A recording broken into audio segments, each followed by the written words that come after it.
ಸರ್ವಶಕ್ತನು ಪರಾಕ್ರಮಿಶಾಲಿಯೂ ಆಗಿರುವಂತ ತಂದೆಯಾದ ದೇವರ ಮಧುರ ನಾಮಕ್ಕೆ ಕೋಟಿ ಕೋಟಿ ಸ್ತೋತ್ರಗಳನ್ನ ಸಲ್ಲಿಸುತ್ತಾ ಬೆಳಗಿನ ಜಾವದಲ್ಲಿ ಎಚ್ಚರವಾಗಿದ್ದು ಪ್ರಾರ್ಥಿಸಿ ಕಾರ್ಯಕ್ರಮಕ್ಕೆ ಕೂಡಿ ಬಂದಿರುವಂತಹ ದೇವ ಮಂತ್ರಿಗೆ, ದೇವರ ಸಭೆಗೆ ರಕ್ಷಕನಾದಂತ ಯೇಸು ಕ್ರಿಸ್ತನ ಮಧುರ ನಾಮದಲ್ಲಿ ಹೃತ್ಪೂರ್ವಕವಾದ ಸ್ವಾಗತವನ್ನ ಕೋರುವಂತನಾಗಿದ್ದೇನೆ. ಈ ದಿನದ ಪಾರಾಯಣಕ್ಕಾಗಿ ನಾನು ಆರಿಸಿಕೊಂಡಂತ ಭಾಗ ದಾನಿಯೇಲನ ಪ್ರವಾದನೆ ಪುಸ್ತಕದಿಂದ 6ನೇ ಅಧ್ಯಾಯ 16 ವಚನದಿಂದ ಕೆಲವೊಂದು ವಚನಗಳು. ದಾನಿಯೇಲನು ಬರೆದಂತ ಪುಸ್ತಕ 6ನೇ ಅಧ್ಯಾಯ 16ರಿಂದ ಕೆಲವೊಂದು ವಚನ ಭಾಗಗಳು. ದಾನಿಯೇಲನನ್ನು ತಂದು ಸಿಂಹಗಳ ಗವಿಯಲ್ಲಿ ಹಾಕಿಬಿಟ್ಟರು. ಆಗ ರಾಜನು ದಾನಿಯೇಲನಿಗೆ, ನೀನು ನಿತ್ಯವೂ ಭಜಿಸುವ ದೇವರು ನಿನ್ನನ್ನು ಉದ್ಧರಿಸಲಿ ಎಂದು ಹರಸಿದನು. ಕೂಡಲೇ ಬಂಡೆಯನ್ನು ತಂದು ಗವಿಯ ಬಾಯನ್ನು ಮುಚ್ಚಿದರು. ದಾನಿಯೇಲನ ಗತಿಯು ಬೇರೆಯಾಗದಂತೆ ರಾಜನು ತನ್ನ ಮುದ್ರೆಯಿಂದಲೂ ತನ್ನ ಮುಖಂಡರ ಮುದ್ರೆಯಿಂದಲೂ ಅದಕ್ಕೆ ಮೊಹರು ಮಾಡಿದನು. ಅನಂತರ ರಾಜನು ಅರಮನೆಗೆ ಹೋಗಿ ವಿನೋದ ವಾದ್ಯಗಳನ್ನು ತನ್ನ ಮುಂದೆ ತರಿಸದೆ ಉಪವಾಸವಾಗಿ ರಾತ್ರಿಯನ್ನು ಕಳೆದನು. ಅವನಿಗೆ ನಿದ್ರೆ ತಪ್ಪಿತು. ಮಾರನೆಯ ದಿನ ಬೆಳಿಗ್ಗೆ ರಾಜನು ಉದಯದಲ್ಲೇ ಎದ್ದು ಸಿಂಹಗಳ ಗವಿಯ ಬಳಿಗೆ ತ್ವರೆಯಾಗಿ ಹೋದನು.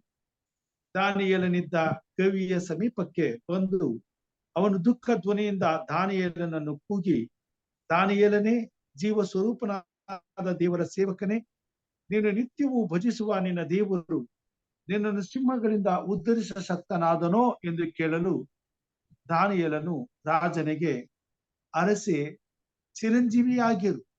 ನನ್ನ ದೇವರು ತನ್ನ ದೂತನನ್ನು ಕಳುಹಿಸಿ ಸಿಂಹಗಳ ಬಾಯಿಗಳನ್ನು ಬಂಧಿಸಿದನು. ಅವುಗಳಿಂದ ನನಗೆ ಯಾವ ಹಾನಿಯೂ ಆಗಲಿಲ್ಲ, ಏಕೆಂದರೆ ಆತನ ದೃಷ್ಟಿಗೆ ನಾನು ನಿರ್ಮಲನಾಗಿ ಕಂಡು ಬಂದೆನು. ರಾಜನಾದ ನಿನಗೂ ಯಾವ ದ್ರೋಹವನ್ನು ಮಾಡಲಿಲ್ಲ ಎಂದು ಹೇಳಿದನು.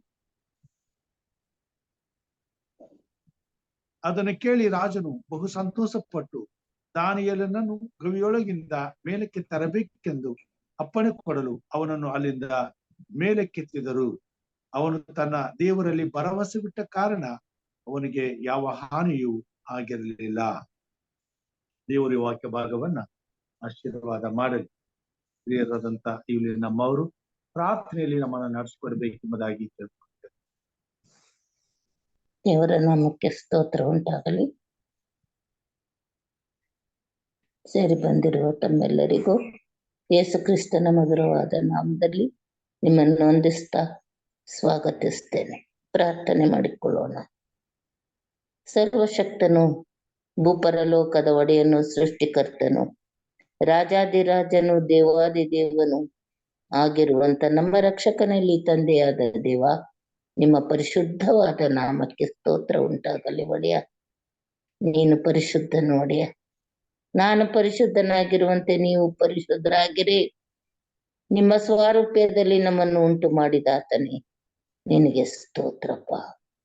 ಮಹಾಂತವಾದಂತ ಪ್ರೀತಿ ನಮ್ಮ ಮೇಲೆ ಕೊಟ್ಟು ನಾವು ಎಷ್ಟೇ ತಪ್ಪಿತಸ್ಥರಾಗಿದ್ದಾಗ್ಯೂ ನಮ್ಮನ್ನು ಪ್ರೀತಿಸಿ ಎಲ್ಲ ಕೇಡು ಗಂಡಾಂತರದಿಂದ ನಮ್ಮನ್ನು ತಪ್ಪಿಸಿ ಕೊನೆಗೂ ನೀನು ಪರಲೋಕದಿಂದ ಇಳಿದು ಬಂದು ನಿನ್ನ ಪ್ರೀತಿಯನ್ನು ಸಾರಿ ಸ್ವಾಮಿ, ನಿನ್ನ ಪ್ರಾಣವನ್ನೇ ಕೊಟ್ಟು ನಮ್ಮನ್ನು ಉಳಿಸಿದ ದೇವರು ಸ್ವಾಮಿ, ನಿನಗೆ ಸ್ತೋತ್ರ. ಅಪ್ಪ ಪರಿಶುದ್ಧನೇ, ನಿನ್ನ ಪ್ರಾಣದಿಂದ ನಿನ್ನ ರಕ್ತದಿಂದ ನಮ್ಮನ್ನು ಕೊಂಡುಕೊಂಡಿರುವ ಆತನೇ, ಸತ್ತು ಸಮಾಧಿಗೆ ಸೇರಿ ಮೃತ್ಯುಂಜಯನಾಗಿ 3ನೇ ದಿವಸದಲ್ಲಿ ಅದು ಕೂಡ ನಮಗಾಗಿ ಎದ್ದು ಬಂದ ಆತನೇ, ನಿನಗೆ ಸ್ತೋತ್ರಪ್ಪ. ಸರ್ವಶಕ್ತನೇ, ನಿನಗೆ ಸ್ತೋತ್ರ. ಇಮ್ಮಾನುವೇಲನೇ, ನಿನಗೆ ಸ್ತೋತ್ರ. ಎಬಿನೇಜರನೇ, ಎಲ್ ಶಡೈ ದೇವರೇ, ನಿನಗೆ ಸ್ತೋತ್ರ. ಕರ್ತನೇ, ನೀನು ಒಳ್ಳೆಯ ದೇವರು, ಒಳ್ಳೆಯದನ್ನೇ ಮಾಡುವ ಆತನೇ. ಕನಿಕರವು, ದಯೆಯು, ದೀರ್ಘ ಶಾಂತಿಯು, ಮಹಾಕೃಪೆಯುಳ್ಳ ದೇವರು ನೀನು ಸ್ವಾಮಿ. ನಿನ್ನನ್ನು ಬಿಟ್ಟರೆ ಯಾರು ಕೂಡ ದೇವರಾಗಲು ಸಾಧ್ಯವಿಲ್ಲ. ದೇವರಲ್ಲ, ಮನುಷ್ಯ ಮಾತ್ರದವರು. ನೀನು ಸತ್ಯವಾದ ದೇವರು, ಪರಿಶುದ್ಧವಾದ ದೇವರು, ನ್ಯಾಯವಂತ ದೇವರು ಸ್ವಾಮಿ. ಅಪ್ಪ, ನಿನ್ನ ಪರಿಶುದ್ಧತೆಗಾಗಿ ಸ್ತೋತ್ರ, ನೀತಿವಂತಿಕೆಗಾಗಿ ಸ್ತೋತ್ರ ರಾಜ. ನಮ್ಮನ್ನು ಕಾಯುತ್ತಾ ಬಂದಿರುವಾತನೇ, ಇಷ್ಟು ವರ್ಷಗಳ ಕಾಲ, ಇಷ್ಟು ಕಾಲದಲ್ಲಿಯೂ ನಮ್ಮನ್ನು ಕೈ ಬಿಡದೆ ಎಲ್ಲ ಕೇಡು ಗಂಡಾಂತರದಿಂದ ನಮ್ಮನ್ನು ತಪ್ಪಿಸಿ ಅಪ್ಪ, ನಮ್ಮನ್ನು ರಕ್ಷಿಸಿ ನಿನ್ನ ರೆಕ್ಕೆಯ ಮರೆಯಲ್ಲಿ ಕಾಯುತ್ತಾ ಬಂದಿರುವ ಆತನೇ, ನಮ್ಮ ಹೋಗೋಣ ಬರೋಣದಲ್ಲಿ, ನಮ್ಮ ಜೀವಿತದಲ್ಲಿ ನೀನಿದ್ದುಕೊಂಡು ನಡೆಸಿದ ಪ್ರತಿಯೊಂದೊಂದು ಸಹಾಯಗಳಿಗಾಗಿ ಸ್ತೋತ್ರಪ್ಪ. ಅಪ್ಪ, ನಿನ್ಗೆ ಸ್ತೋತ್ರ ಕರ್ತನೆ. ಸರ್ವಶಕ್ತನಾದ ದೇವರೇ, ನಿನ್ಗೆ ಸ್ತೋತ್ರ ಕರ್ತನೆ. ಇಮ್ಮಾನುವೇಲನೇ, ಎಬಿನೇಜರನೇ, ನಿನ್ಗೆ ಸ್ತೋತ್ರ ರಾಜ. ಯೆಹೋವರುವ ನೀನ್ ಕರ್ತನೆ. ನಮ್ಮನ್ನು ಅಷ್ಟು ಮಟ್ಟಿಗೆ ಆಧರಿಸಿದ್ದಿ, ಹಸಿರು ಕಾವಲುಗಳಲ್ಲಿ ನಮ್ಮನ್ನು ತೆಗೆಸಿದ್ದಿ, ವಿಶ್ರಾಂತಿಕರವಾದ ನೀರುಗಳ ಬಳಿಗೆ ಬರಮಾಡಿ ಅದನ್ನು ಸಮೃದ್ಧಿಯಿಂದ ನಾನು ಇರುವಂತೆ ಮಾಡಿದೆಯಲ್ಲಪ್ಪ. ಅಪ್ಪ, ಪ್ರತಿಯೊಂದದ್ದು ಕ್ರೈಸ್ತ ಕುಟುಂಬವನ್ನು ಆಶೀರ್ವದಿಸು ಕರ್ತನೆ, ಆಶೀರ್ವದಿಸು. ಪ್ರತಿಯೊಂದೊಂದು ಸಭೆಗಳನ್ನು ಆಶೀರ್ವದಿಸು, ಸಭೆಯ ಪಾಲಕರುಗಳನ್ನು ಆಶೀರ್ವದಿಸು ಕರ್ತನೆ. ಈ ಸಭೆಯನ್ನು ಆಶೀರ್ವದಿಸು ದೇವರೇ, ಅಭಿವೃದ್ಧಿ ಪಡಿಸುವುದು ಸ್ವಾಮಿ. ಸಭೆಯ ಪಾಲಕರಾದ ರಾಜವರನ್ನು ನಿನ್ನ ಹಸ್ತಕ್ಕೆ ಒಪ್ಪಿಸಿಕೊಟ್ಟಿದ್ದೇವೆ ಸ್ವಾಮಿ. ಮುಂಜಾನೆ ಎದ್ದು ಅಪ್ಪ, ನಿನಗೋಸ್ಕರ ಕಾದಿರುವಾಗ ಬರಬೇಕಾದಂತ ಆಶೀರ್ವಾದವನ್ನು ನಿನ್ನ ಪರಲೋಕದ ದ್ವಾರವನ್ನು ತೆರೆದು ಅವರ ಕುಟುಂಬಕ್ಕೆ, ಅವರ ಬಂಧು ಬಳಗಕ್ಕೆ ತುಂಬಿಸಬೇಕೆಂದು ಬೇಡಿಕೊಳ್ಳುತ್ತೇನೆ. ಭಕ್ತಿಯಿಂದ, ಭಯದಿಂದ ನಿನ್ನಲ್ಲಿ ಜೀವಿಸಿ ನಿನಗಾಗಿ ತಮ್ಮ ಜೀವಿತವನ್ನು ಮುಡುಪಾಗಿಡುವಂತೆ ನೀನು ಆಶೀರ್ವಾದ. ಅದೇ ರೀತಿ ನಮ್ಮ ಕುಟುಂಬಗಳನ್ನು ನೀನು ಆಶೀರ್ವದಿಸು ದೇವರೇ. ರಕ್ಷಕನೇ, ಒಡೆಯನೇ, ನಿನ್ಗೆ ಸ್ತೋತ್ರಪ್ಪ. ನಮ್ಮನ್ನು ಕಾಪಾಡಿ ತೂಕಡಿಸದೆ ನಿದ್ರಿಸದೆ ನಮ್ಮನ್ನು ಕಾಯುತ್ತಾ ಬಂದಿರುವ ಆತನೇ, ನಿನ್ಗೆ ಸ್ತೋತ್ರ ಸ್ವಾಮಿ. ಯವನಸ್ಥ ಮಕ್ಕಳನ್ನು ಆಶೀರ್ವದಿಸು. ಯವನ ಕಾಲದಲ್ಲಿ ಕರ್ತನೇ, ಸೃಷ್ಟಿಕರ್ತನಾದ ನಿನ್ನನ್ನು ಸ್ಮರಿಸುತ್ತಾ ನಿನಗಾಗಿ ಜೀವಿಸುವಂತೆ ಸಣ್ಣ ಮಕ್ಕಳಿಂದ ಯವನಸ್ಥ ಮಕ್ಕಳು, ಯವನಸ್ಥ ತಂದೆ ತಾಯಿಗಳೊಂದಿಗೆ ನೀನಿದ್ದು ನಡೆಸಿಕೊಡಪ್ಪ. ನಿನಗೆ ಮೆಚ್ಚುಗೆಯಾದ ಜೀವಿತವನ್ನು ಅವರು ಜೀವಿಸುತ್ತ ನಿನಗೆ ವಿಧೇಯರಾಗಿ ನಿನ್ನ ಆಜ್ಞಾ ವಿಧಿ ನಿಯಮಗಳನ್ನು ಅನುಸರಿಸಿ ನಿನಗಾಗಿ ಜೀವಿಸುವಂತೆ ಕಾರ್ಯ ದೇವರೇ. ಎಲ್ಲವೂ ನಿನ್ನದೇ ಕರ್ತನೆ. ನಿನ್ನದನ್ನೇ ನಮಗೆ ಕೊಟ್ಟು ಸಂತೃಪ್ತಿ ಪಡಿಸಿದ್ದಿ ಕರ್ತನೆ. ನಿನಗೆ ಸ್ತೋತ್ರ. ನೀನು ಮಾಡಿದ ಪ್ರತಿಯೊಂದು ಉಪಕಾರಗಳಿಗಾಗಿ ಸ್ತೋತ್ರಪ್ಪ. ನಮ್ಮ ಜೊತೆಗಾರನೇ, ಪ್ರೀತಿಯಿಂದ ನಮ್ಮನ್ನು ಕಂಡಿದ್ದಿ, ನಮ್ಮನ್ನು ಆಶೀರ್ವದಿಸಿದ್ದಕ್ಕಾಗಿ ಸ್ತೋತ್ರ. ನಿನ್ನ ಪರಲೋಕದ ದ್ವಾರವನ್ನು ತೆರೆದು ನಮ್ಮನ್ನು ತುಂಬಿಸಿದ್ದಕ್ಕಾಗಿ ಸ್ತೋತ್ರ. ಬುದ್ಧಿ, ಜ್ಞಾನ, ವಿವೇಕ, ತಿಳುವಳಿಕೆಯನ್ನು ಕೊಟ್ಟು ನಡೆಸು. ನಿನ್ನ ಭಯಭಕ್ತಿಯಲ್ಲಿ ನಡೆಸು, ಕೈ ಹಿಡಿದು ನಡೆಸು ಕರ್ತನೆ. ಪ್ರತಿಯೊಬ್ಬೊಬ್ಬರನ್ನು ನಿನ್ನ ಆಶೀರ್ವಾದ. ಈ ಸಭೆ ಕಟ್ಟಿರುವ ಪ್ರತಿಯೊಂದು ಸಭೆಯ ಪಾಲಕರನ್ನು ನೀನು ಆಶೀರ್ವದಿಸಪ್ಪ. ನಿನ್ನ ಬರುವಿಕೆಗಾಗಿ ನಾವು ಕಾದಿರುವಂತೆ ಸಿದ್ಧತೆಗಳನ್ನು ಮಾಡಿಕೊಂಡು ಕರ್ತನೆ, ಹತ್ತು ತೂರಿ ಧ್ವನಿ ಕೇಳುವಾಗ ಎಚ್ಚರವಾಗಿದ್ದು ಓಡಿ ಹೋಗುವಂತೆ ಕರ್ತನೆ. ನಿನ್ನ ಮಕ್ಕಳು ನಿನ್ನ ಬಳಿಗೆ ಬರುವುದನ್ನು ನೀನು ಬಲ್ಲೆ ಸ್ವಾಮಿ. ನೀನು ಕಾಯಿ ಕರ್ತನೆ, ನಿನ್ಗೆ ಸ್ತೋತ್ರ. ಪರಿಶುದ್ಧನೇ, ನಿನ್ಗೆ ಸ್ತೋತ್ರ. ನೀತಿವಂತನೇ, ನಿನ್ಗೆ ಸ್ತೋತ್ರ. ನೀನು ನೀತಿಯುಳ್ಳ ನ್ಯಾಯಾಧಿಪತಿ ಸ್ವಾಮಿ. ನಿನ್ಗೆ ಸ್ತೋತ್ರ. ಸಭೆಗೆ ಬರುವವರು ತಕ್ಕ ಸಮಯಕ್ಕೆ ಬಂದು ಕರ್ತನೆ ನಿನ್ನನ್ನು ಸ್ತುತಿಸುತ್ತಾ ಆರಾಧಿಸ್ತಾ ನಿನ್ನನ್ನು ಘನಪಡಿಸುತ್ತಾ ನಿನ್ನಿಂದ ಬರುವ ಆಶೀರ್ವಾದಕ್ಕೆ ಪಾತ್ರರಾಗುವಂತೆ ಪ್ರತಿಯೊಬ್ಬೊಬ್ಬರನ್ನು ನೀನು ಆಶೀರ್ವದಿಸು ಕರ್ತನೆ. ಆಶೀರ್ವದಿಸಪ್ಪ. ಅವ್ರ ಕುಟುಂಬಗಳಲ್ಲಿ ನೀನು ಯಜಮಾನನಾಗಿರು. ಪ್ರತಿಯೊಂದೊಂದು ಕುಟುಂಬದಲ್ಲಿ ನೀನು ಯಜಮಾನಿಕೆಯನ್ನು ವಹಿಸ್ಕೊತ ಅವರ ಕುಟುಂಬಗಳಲ್ಲಿ ಯಾವ ಕೇಡು ಗಂಡಾಂತರವೂ ಬಾರದಂತೆ ನೀನು ಯಜಮಾನನಾಗಿದ್ದುಕೊಂಡು ನಿನ್ನ ಮಕ್ಕಳನ್ನು ನಿನ್ನ ಹಿಡಿತದಲ್ಲಿಟ್ಟುಕೊಂಡು ನಡೆಸಪ್ಪ. ಅಪ್ಪ, ನಾವು ಪರಿಶುದ್ಧರಾಗಿ ನೀತಿವಂತರಾಗಿ ನಮ್ಮ ಶಿಲುಬೆಯನ್ನು ಎತ್ತುಕೊಂಡು ನಿನ್ನ ಹಿಂದೆ ಬರುವಂತೆ ನಿನ್ನ ಆತ್ಮನ ಸಹಾಯ ಕೊಟ್ಟು ನಡೆಸಪ್ಪ. ಜೀವವುಳ್ಳ ದೇವರೇ, ಜೀವನದಿಯೇ ನಿನ್ಗೆ ಸ್ತೋತ್ರ. ಜೀವಿಸುವ ದೇವರೇ, ಸರ್ವಶಕ್ತನೇ ನಿನ್ಗೆ ಸ್ತೋತ್ರ. ಇಮ್ಮಾನುವೇಲನೇ ಸ್ತೋತ್ರಪ್ಪ. ನೀನೇ ಆದಿಯು ಅಂತ್ಯವೂ ದೇವ್ರಿಗೂ ನಮಗೂ ಮಧ್ಯಸ್ಥನಾಗಿರುವ ಆತನೇ ನಿನಗೆ ಸ್ತೋತ್ರ. ಎಲ್ಲವನ್ನು, ನಮ್ಮ ಜೀವಿತಗಳಾದ ಎಲ್ಲವನ್ನು ನಿನ್ನ ಪಾದ ಸನ್ನಿಧಾನಕ್ಕೆ ಒಪ್ಪಿಸಿಕೊಡ್ತೇನೆ. ನಿನ್ನ ಚಿತ್ತಕ್ಕೆ ಒಪ್ಪಿಸಿಕೊಡುತ್ತ ಈ ಪ್ರಾರ್ಥನೆಯನ್ನು ಯೇಸು ನಾಮದಲ್ಲಿ ಬೇಡಿ ಹೊಂದಿದ್ದೇನೆ. ಆಮೆನ್.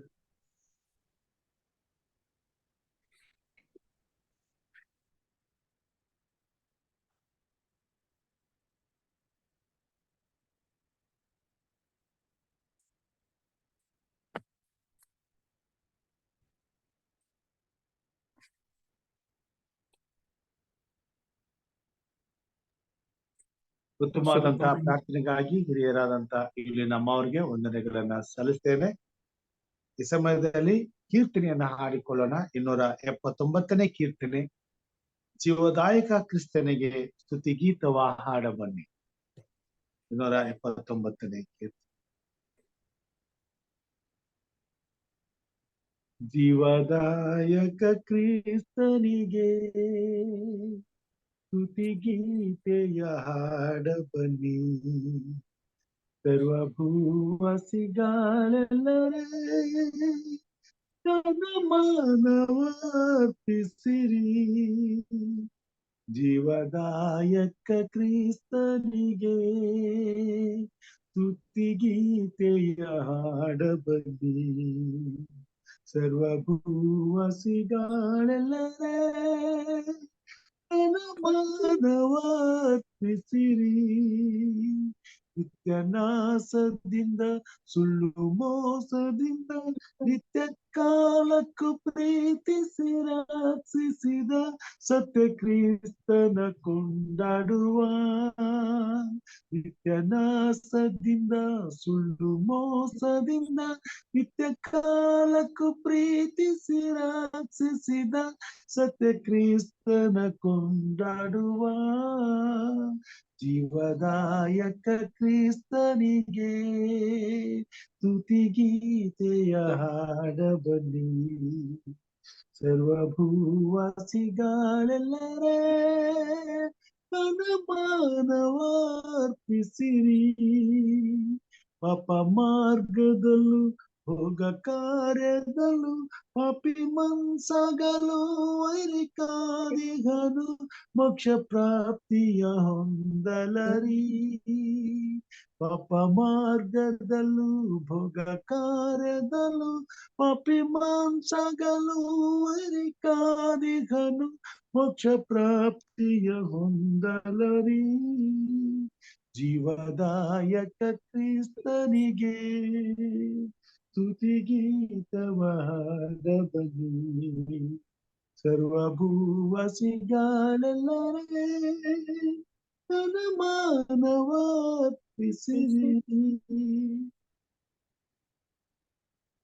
ದೇವರ ಪರಿಶುದ್ಧವಾದ ನಾಮಕ್ಕೆ ಕೋಟಿ ಕೋಟಿ ಸ್ತೋತ್ರಗಳನ್ನ ಸಲ್ಲಿಸುತ್ತಾ, ಬೆಳಗಿನ ಜಾವದಲ್ಲಿ ಎಚ್ಚರವಾಗಿದ್ದು ಕರ್ತನ ಕೃಪಾಸನ್ನಿಧಾನಕ್ಕೆ ಕೂಡಿ ಬಂದಿರುವಂತ ದೇವರ ಮಂದಿಗೆ ಹೃತ್ಪೂರ್ವಕವಾದಂತಹ ಸ್ವಾಗತವನ್ನ ಕೋರುವಂತವನಾಗಿದ್ದೇನೆ. ದೇವರ ವಾಕ್ಯದಲ್ಲಿ ಥೆಸಲೋನಿಕದವರಿಗೆ ಬರೆದ ಪತ್ರಿಕೆ, ಮೊದಲನೆಯ ಥೆಸಲೋನಿಕದವರಿಗೆ ಬರೆದ ಪತ್ರಿಕೆ 5ನೇ ಅಧ್ಯಾಯ 20ನೇ ವಚನದಲ್ಲಿ ಹೀಗೆ ಪೌಲನು ನಮಗೆ ಬರೆಯುವಂತನಾಗಿದ್ದಾನೆ. ಮೊದಲನೆಯ ಥೆಸಲೋನಿಕದವರಿಗೆ ಬರೆದ ಪತ್ರಿಕೆ 5ನೇ ಅಧ್ಯಾಯ 20ನೇ ವಚನ. ಪ್ರವಾದನೆಗಳನ್ನು ಹೀನೈಸಬೇಡಿರಿ, ಆದರೆ ಎಲ್ಲವನ್ನು ಪರಿಶೋಧಿಸಿ ಒಳ್ಳೆಯದನ್ನೇ ಭದ್ರವಾಗಿ ಹಿಡಿದುಕೊಳ್ಳಿರಿ. ಸಕಲ ವಿಧವಾದ ಕೆಟ್ಟತನಕ್ಕೆ ದೂರವಾಗಿರ್ರಿ. ಅಂತ್ಯಕಾಲದಲ್ಲಿ ಜೀವಿಸುತ್ತಿರುವಂತಹ ದೇವರ ಮಕ್ಕಳಿಗೆ ಕೊನೆಯ ಕಾಲದ ಸಂದೇಶವನ್ನ ದೇವರು ತಿಳಿಸುತ್ತಾ ನಮ್ಮ ಗಮನವನ್ನ ಈ ಅಂತ್ಯದ ದಿನಗಳಲ್ಲಿ ಪ್ರವಾದನೆಗಳ ಕಡೆಗೆ ತಿರುಗಿಸುವಂತೆ ಕಾರ್ಯ ಮಾಡುವಂತನಾಗಿದ್ದಾನೆ. ಪ್ರವಾದನೆಗಳು ಈ ಲೋಕದ ಚರಿತ್ರೆಯ ಇತಿಹಾಸವನ್ನು ಎಳೆ ಎಳೆಯಾಗಿ ನಮಗೆ ತಿಳಿಸಲು ದೇವರು ಸತ್ಯವೇದದಲ್ಲಿ ಇಟ್ಟಿರುವಂತ ಬಚ್ಚಿಟ್ಟ ನಿಧಿಯಾಗಿದೆ. ಇವುಗಳನ್ನ ಪೇತ್ರನು ಬರಿತಾನೆ, ಅರುಣೋದಯವಾಗುವಾಗ ಬೆಳ್ಳಿಯು ಮೂಡುವ ಹಾಗೆ ಅವುಗಳ ಕಡೆಗೆ ನಾವು ಗಮನವನ್ನು ಹರಿಸಬೇಕು ಎಂಬುದಾಗಿ. ನಾವು ಮನುಷ್ಯನ ಜೀವಿತದಲ್ಲಿ ಈ ಉದಯದ ಬೆಳಕನ್ನ ನಿಖರವಾಗಿ ಸೂರ್ಯನು ತರುವಂತೆ ಆ ದಿನದಲ್ಲಿ ದಿನದಿಂದ ದಿನಕ್ಕೆ ಪ್ರಕಾಶಮಾನವಾಗಿ ತನ್ನ ಬೆಳಕನ್ನ ಕೊಟ್ಟು ಮಾನವನನ್ನ ಆ ದಿನದಲ್ಲಿ ಸರ್ವ ಸಂಪೂರ್ಣತೆಗೆ ಸಿದ್ಧಪಡಿಸುವ ಹಾಗೆ ದೇವರ ವಾಕ್ಯವೆಂಬ ಬೆಳಕು ಪ್ರವಾದನೆಯ ಮುಖಾಂತರವಾಗಿ ಎಲ್ಲಾ ಕಾಲಕ್ಕೂ ದೇವರನ್ನ ನಂಬುವಂತ ದೇವ ಜನರನ್ನ ದೇವರ ರಾಜ್ಯಕ್ಕೆ ಸಿದ್ಧಪಡಿಸುವುದಕ್ಕಾಗಿ ದೇವರು ಪ್ರವಾದನೆಗಳನ್ನ ಇಟ್ಟಿದ್ದಾರೆ. ಈ ಲೋಕವು ತನ್ನನ್ನು ಸೃಷ್ಟಿ ಮಾಡಿದಂತ ಸೃಷ್ಟಿಕರ್ತನನ್ನ ತಿಳಿದುಕೊಳ್ಳಲು, ಆತನನ್ನ ಅರಿತು ಆತನಲ್ಲಿ ಸಿಗುವಂತ ನಿತ್ಯ ಜೀವವನ್ನು ಹೊಂದಲು,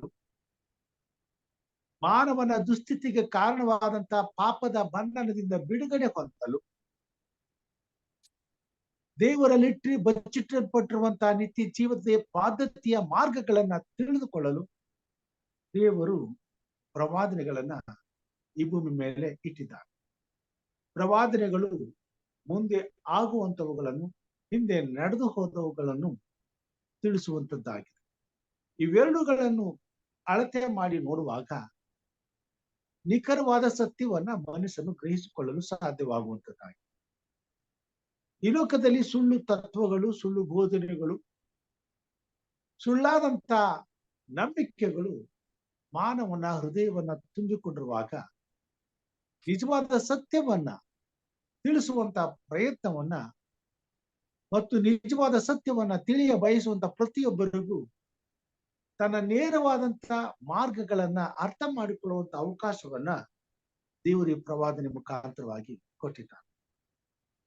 ನೆಬೂಕದ್ನೆಚ್ಚರನು ಕ್ರಿಸ್ತಪೂರ್ವ 536 ವರ್ಷಗಳ ಹಿಂದೆ ಇಡೀ ಪ್ರಪಂಚವನ್ನೇ ಆಳುವಂತ ಅಧಿಪತಿಯಾಗಿದ್ದ ನೆಬೂಕದ್ನೆಚ್ಚರನು ಯೆರೂಸಲೇಮ್ ಪಟ್ಟಣವನ್ನ ಮುತ್ತಿಗೆ ಹಾಕಿ ಆ ಯೆರೂಸಲೇಮ್ ಪಟ್ಟಣವನ್ನ ಸೋಲಿಸಿ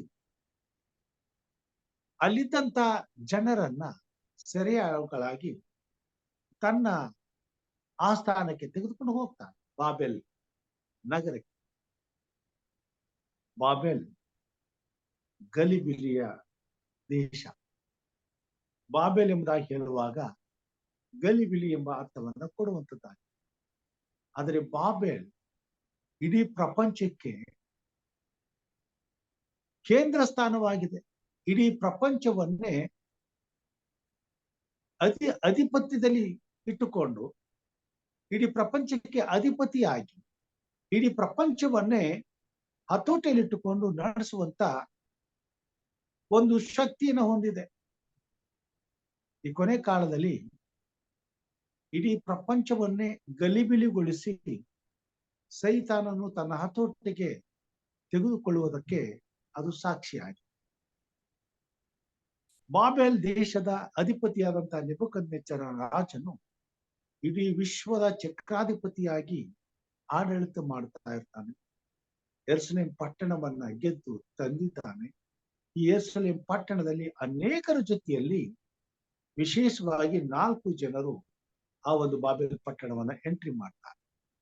ಅದರಲ್ಲಿ ಶದ್ರಕ್, ಮೇಷಕ್, ಅಬೇದ್ನೆಗೋ, ದಾನಿಯೇಲನನ್ನ ಮತ್ತು ಈ 3 ಸ್ನೇಹಿತರನ್ನ ದೇವರು ಅದ್ಭುತಕರವಾಗಿ, ಆಶ್ಚರ್ಯಕರವಾಗಿ ತನ್ನ ಸಾರ್ವಭೌಮತ್ವವನ್ನು ಮತ್ತು ತನ್ನ ಪರಾಕ್ರಮವನ್ನು ಆತನ ಮುಖಾಂತರವಾಗಿ ಅಲ್ಲಿ ತಾನು ಕಾರ್ಯ ಸಾಧಿಸುವಂತನಾಗಿದ್ದಾನೆ. ದೇವರು ದಾನಿಯೇಲನನ್ನ ಜ್ಞಾನಿಯನ್ನಾಗಿ ಮಾಡಿ ಆತನ ಜೊತೆಗಿದ್ದು ಆತನಿಗೆ ಕನಸುಗಳ ಮುಖಾಂತರವಾಗಿ ದರ್ಶನದ ಮುಖಾಂತರವಾಗಿ ತನ್ನ ಪರಾಂಬರಿಕೆಯನ್ನು ಕೊಟ್ಟು ಆತನನ್ನ ಆಶೀರ್ವದಿಸಿ ಆ ರಾಜನ ಆಸ್ಥಾನದಲ್ಲಿ ಅಭಿವೃದ್ಧಿಗೆ ತರ್ತಾನೆ. ನೆಬೂಕದ್ನೆಚ್ಚರನ ಕಂಡ ಕನಸಿನ ಅರ್ಥವನ್ನ ದಾನಿಯೇಲನು ತಿಳಿಸಿದ್ದಾನೆ. ಇಡೀ ವಿಶ್ವಕ್ಕೆ ದಾನಿಯೇಲನು ಈಗ ಗೊತ್ತಾಗಿರುವಂತ ವ್ಯಕ್ತಿ. ಯಾಕಂತಂದ್ರೆ ನಡೆದಂತ ಘಟನೆ ಮುಚ್ಚುಮರಿಯಲ್ಲಿ ನಡೆದದ್ದಲ್ಲ, ಎಲ್ಲ ರಾಜ ಸಂಸ್ಥಾನಗಳ ಎದುರುಗಡೆ ನಡೆದಂತ ಘಟನೆ. ದಾನಿಯೇಲನು ರಾಜನ ಕಥೆಯನ್ನ ಹೇಳುವಾಗ 2ನೇ ಅಧ್ಯಾಯದಲ್ಲಿ ಆ ಪ್ರತಿಮೆಯನ್ನ ಕಂಡಂತ ಕನಸಿನ ಅರ್ಥವು ಇಡೀ ಲೋಕದ ಚರಿತ್ರೆಯನ್ನೇ, ಇತಿಹಾಸವನ್ನೇ ತಿಳಿಸುವಂತದ್ದಾಗಿದೆ. ನೆಬೂಕದ್ನೆಚ್ಚರನ ಕಾಲದಿಂದ ಹಿಡಿದು ಯೇಸು ಕ್ರಿಸ್ತನ 2ನೇ ಬರೋಣದ ತನಕ ನಡೆಯುವಂತ ಘಟನೆಯಲ್ಲ ಅಲ್ಲಿ ನಾವು ನೋಡುವಂತರಾಗಿದ್ದೇವೆ. ದೇವರು ತನ್ನ ಸಾರ್ವಭೌಮತ್ವವನ್ನ ಎಲ್ಲಾ ಕಾಲಕ್ಕೂ ಎಲ್ಲಾ ಜನರಿಗೂ ಅರ್ಥ ಆಗುವಂತೆ ಪ್ರವಾದನೆಯ ಮುಖಾಂತರವಾಗಿ ಕಾರ್ಯ ಮಾಡುವಂತ ಅಂದು ನಡೆದಂತ ಆ ಘಟನೆ ಇಂದು ಕಲಿಯುತ್ತಿರುವಂತ ದೇವರ ಮಕ್ಕಳಿಗೆ ಮುಂದಿನ ಭವಿಷ್ಯವನ್ನ ಕಲಿಯುವುದಕ್ಕೆ ದೇವರು ಮಾರ್ಗ ಮಾಡಿದ್ದಾರೆ. ದಾನಿಯೇಲನ ಪುಸ್ತಕದಲ್ಲಿ ಜಗತ್ತಿನ ಇತಿಹಾಸದ ಪುಟಗಳನ್ನ ಓದುತ್ತಾ ಹೋಗುವಾಗ ತೆರೆಯುತ್ತಾ ಮುಂದಿನ ಭವಿಷ್ಯವನ್ನ ನಾವು ಅರ್ಥ ಮಾಡಿಕೊಳ್ಳುವಾಗಿ ದೇವರು ಕಾರ್ಯ ಮಾಡುವಂತ. ಅದಕ್ಕಾಗಿ ಪೌಲನು ಪ್ರವಾದನೆಗಳನ್ನ ಹೀನೈಸಬೇಡ್ರಿ ಎಂಬುದಾಗಿ ಹೇಳ್ತಾರೆ. ಸತ್ಯವೇದವನ್ನು ಓದುವಂತ ಮಕ್ಕಳು ಪ್ರವಾದನೆಯನ್ನ ಅರ್ಥ ಮಾಡಿಕೊಳ್ಳೋದಕ್ಕೋಸ್ಕರ ದೇವರ ಆತ್ಮನ ಸಹಾಯಕ್ಕಾಗಿ ಪ್ರಾರ್ಥನೆ ಮಾಡಬೇಕಾಗಿದೆ. ಪ್ರವಾದನೆಯು ದೇವರ ಆತ್ಮನಿಂದ ವಿವರಿಸಲ್ಪಡುವಂತ ದೇವರ ವಾಕ್ಯವಾಗಿ ಪ್ರವಾದನೆಗಳನ್ನ ಸುಲಭವಾಗಿ ಅರ್ಥ ಮಾಡಿಕೊಳ್ಳೋಕ್ಕಾಗುವುದಿಲ್ಲ. ಅದಕ್ಕೆ ದೇವರ ಆತ್ಮನ ವರವೇ ಬೇಕು. ಆದುದರಿಂದಲೇ ಕನಸಿನ ಅರ್ಥವನ್ನ ಬೇರೆ ಯಾರು ಹೇಳಲಿಕ್ಕಾಗಿಲ್ಲ, ದಾನಿಯೇಲನೇ ಹೇಳಬೇಕಾಗಿ. ಯಾಕಂತಂದ್ರೆ ದಾನಿಯೇಲನಿಗೆ ಪ್ರವಾದನ ಆತ್ಮನ ವರವಿದೆ. ಹೀಗಾಗಿ ದೇವರ ವಾಕ್ಯದಲ್ಲಿ ಮಹತ್ವವಾದದ್ದನ್ನ ಅರ್ಥ ಮಾಡಿಕೊಳ್ಳಬೇಕಾದ್ರೆ, ದೇವರ ಯೋಜನೆಯ ಸಂಕಲ್ಪವನ್ನ ಸರಿಯಾಗಿ ತಿಳಿದುಕೊಳ್ಳಬೇಕಾದ್ರೆ ಮತ್ತು ದೇವರ ಯೋಜನೆಯಲ್ಲಿ ಎಲ್ಲಾ ಯುಗಕ್ಕೂ ದೇವರ ನಡೆಸುವಿಕೆಗಳು ಹೇಗೆ ಇರುತ್ತವೆ, ಹೇಗೆ ತನ್ನ ಜನರನ್ನು ಉಪಯೋಗಿಸಿದನು, ಮುಂದಿನ ಭವಿಷ್ಯದಲ್ಲಿ ಹೇಗೆ ತನ್ನ ಜನರನ್ನು ಉಪಯೋಗಿಸುವಂತವನಾಗಿದ್ದಾನೆ ಮತ್ತು ಮುಂದಿನ ಆ ಒಂದು ಭಯಂಕರವಾದಂತ ಪ್ರವಾದನೆಗಳು ನಡೆಯುವಾಗ ತನ್ನ ಜನರಿಗಾಗಿ ತನ್ನ ದೇವರು ತನ್ನ ವಿಶೇಷವಾದಂತ ರಕ್ಷಣೆಯನ್ನು ಹೇಗೆ ಉಂಟು ಮಾಡ್ತಾನೆ ಎಂಬುದನ್ನ ಗ್ರಹಿಸಿಕೊಳ್ಳಿಕ್ಕೆ ಸಾಧ್ಯವಾಗ್ತದೆ. ಒಂದು ವೇಳೆ ನಾನು ಮತ್ತು ನೀವು ದಾನಿಯೇಲ, ಶದ್ರಕ್, ಮೇಷಕ್, ಅಬೇದ್ನೆಗೋ ಇವರ ರೀತಿಯಲ್ಲಿ ನಮ್ಮ ನಂಬಿಕೆಗೆ ಪರೀಕ್ಷೆಗೆ ಒಳಪಡಿಸಿಬಿಟ್ಟು ಆ ಪರಿಸ್ಥಿತಿಯಲ್ಲಿ ನಾವು ಏನ್ ಮಾಡ್ಬೇಕು, ಯಾತಕ್ಕೋಸ್ಕರ ಈ ಪರಿಸ್ಥಿತಿ ನಮಗೆ ಉಂಟಾಯಿತು ಮತ್ತು ಈ ಪರಿಸ್ಥಿತಿಯಿಂದ ಹೊರಗೆ ಬರಲು ಸಾಧ್ಯವೇ, ನಮ್ಮ ದೇವರು ನಮ್ಮನ್ನು ಉದ್ಧರಿಸಲು ಸಾಧ್ಯವೇ, ಹೌದು ಅನ್ನುವಂತ ತೀರ್ಮಾನವನ್ನ ನಾವು ತೆಗೆದುಕೊಳ್ಬೇಕಾದ್ರೆ ಈ ಪ್ರವಾದನೆಗಳನ್ನ ನಾವು ಅರ್ಥ ಮಾಡ್ಕೋಬೇಕು. ಯಾಕಂತಂದ್ರೆ ಯೇಸು ಕ್ರಿಸ್ತನನ್ನ ದೇವರೆಂದು ಅಂಗೀಕಾರ ಮಾಡಿಕೊಂಡ ಪ್ರತಿಯೊಬ್ಬ ಮನುಷ್ಯನು ಎಲ್ಲಾ ಯುಗಕ್ಕೂ ಶೋಧನೆ ಎಂಬ ಪುಟಕ್ಕೆ ಹಾಕಲೇಬೇಕಾಗ್ತದೆ, ಪರೀಕ್ಷೆ ನಡೀಲೇಬೇಕಾಗ್ತದೆ. ಈ ಪರೀಕ್ಷೆಯಲ್ಲಿ ಪ್ರತಿಯೊಬ್ಬ ದೇವರ ಮಗನು ದೇವರ ಮಗಳು ಪರಿಶುದ್ಧರು, ನಿಷ್ಕಳಂಕರು, ದೋಷವಿಲ್ಲದವರು ಆಗಿ ನಿಲ್ಲುವಂತ ಕಾರ್ಯವನ್ನ ದೇವರು ಮಾಡುವಂತವನಾಗಿ. ಆದರೆ ಆ ಸಮಯದಲ್ಲಿ ನಂಬಿಕೆಯಲ್ಲಿ ದೃಢವಾಗಿ ನಿಂತುಕೊಂಡಾಗ ಮಾತ್ರ ಆ ತೀರ್ಮಾನ ನಮಗೆ ಸಿಗುವಂತದ್ದಾಗಿದೆ. ಜಗತ್ತಿನ ಇತಿಹಾಸದಲ್ಲಿ ಕೋಟ್ಯಾನುಕೋಟಿ ದೇವಜನರು ಈ ಶೋಧನೆಗಳೆಂಬ ಪುಟಕ್ಕೆ ಹಾಕಲ್ಪಟ್ಟು ತಮ್ಮ ಮತ್ತು ದೇವರ ನಡುವಿನ ಸಂಬಂಧದಲ್ಲಿ ಇರಬೇಕಾದಂತ ಪರಿಶುದ್ಧತೆಯನ್ನ ಪಡೆದುಕೊಂಡವರಾಗಿ ಪರಿಶುದ್ಧವಾದ ಮಾರ್ಗದಲ್ಲಿ ನಡೆದು ತಾವು ಪರಿಶುದ್ಧರು ನಿರ್ದೋಷಗಳು ಆಗಿದ್ದೇವೆಂಬುದನ್ನ ಖಚಿತಪಡಿಸಿಕೊಂಡು ಮತ್ತು ಸಂಪೂರ್ಣರಾಗಿ ದೇವರ ಸನ್ನಿಧಾನದಲ್ಲಿ ಅವರು ಅಂತ್ಯದಲ್ಲಿ ಎಚ್ಚೆತ್ತುಕೊಳ್ಳುವಾಗ ದೇವರ ಸಮಕ್ಷಮದಲ್ಲಿ ಯಾವ ದೋಷವೂ ಇಲ್ಲದವರಾಗಿ ಕ್ರಿಸ್ತನ ಮುಂದೆ ಕ್ರಿಸ್ತನ ಸಾರೂಪ್ಯದಲ್ಲಿ ಕಾಣಿಸಿಕೊಳ್ಳುವಂತರಾಗಿದ್ದಾರೆ. ದಾನಿಯೇಲನಿಗೆ ಎಲ್ಲ ಅವಕಾಶಗಳು ಸಿಕ್ಕ. ದಾನಿಯೇಲನನ್ನ ದೇವರು ಅಷ್ಟು ಉನ್ನತವಾಗಿ ಉಪಯೋಗಿಸಿಕೊಂಡ.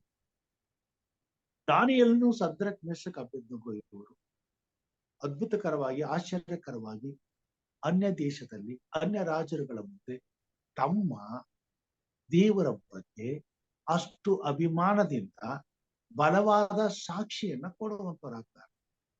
ಎಂತಹ ಪರಿಸ್ಥಿತಿಗಳು ತಮಗುಂಟಾದರೂ ತಮ್ಮ ರಕ್ಷಕನ ಮೇಲಿಟ್ಟಿರುವಂತ ನಂಬಿಕೆಯನ್ನ ಭರವಸೆಯನ್ನ ಕಳೆದುಕೊಳ್ಳದೆ ದೇವರ ಮೇಲಿನ ಶ್ರೇಷ್ಠವಾದ ನಂಬಿಕೆಯನ್ನ ಅನ್ಯ ರಾಜನ ಮುಂದೆ ಅವರು ಸಾಬೀತು ಮಾಡ್ತಾರೆ.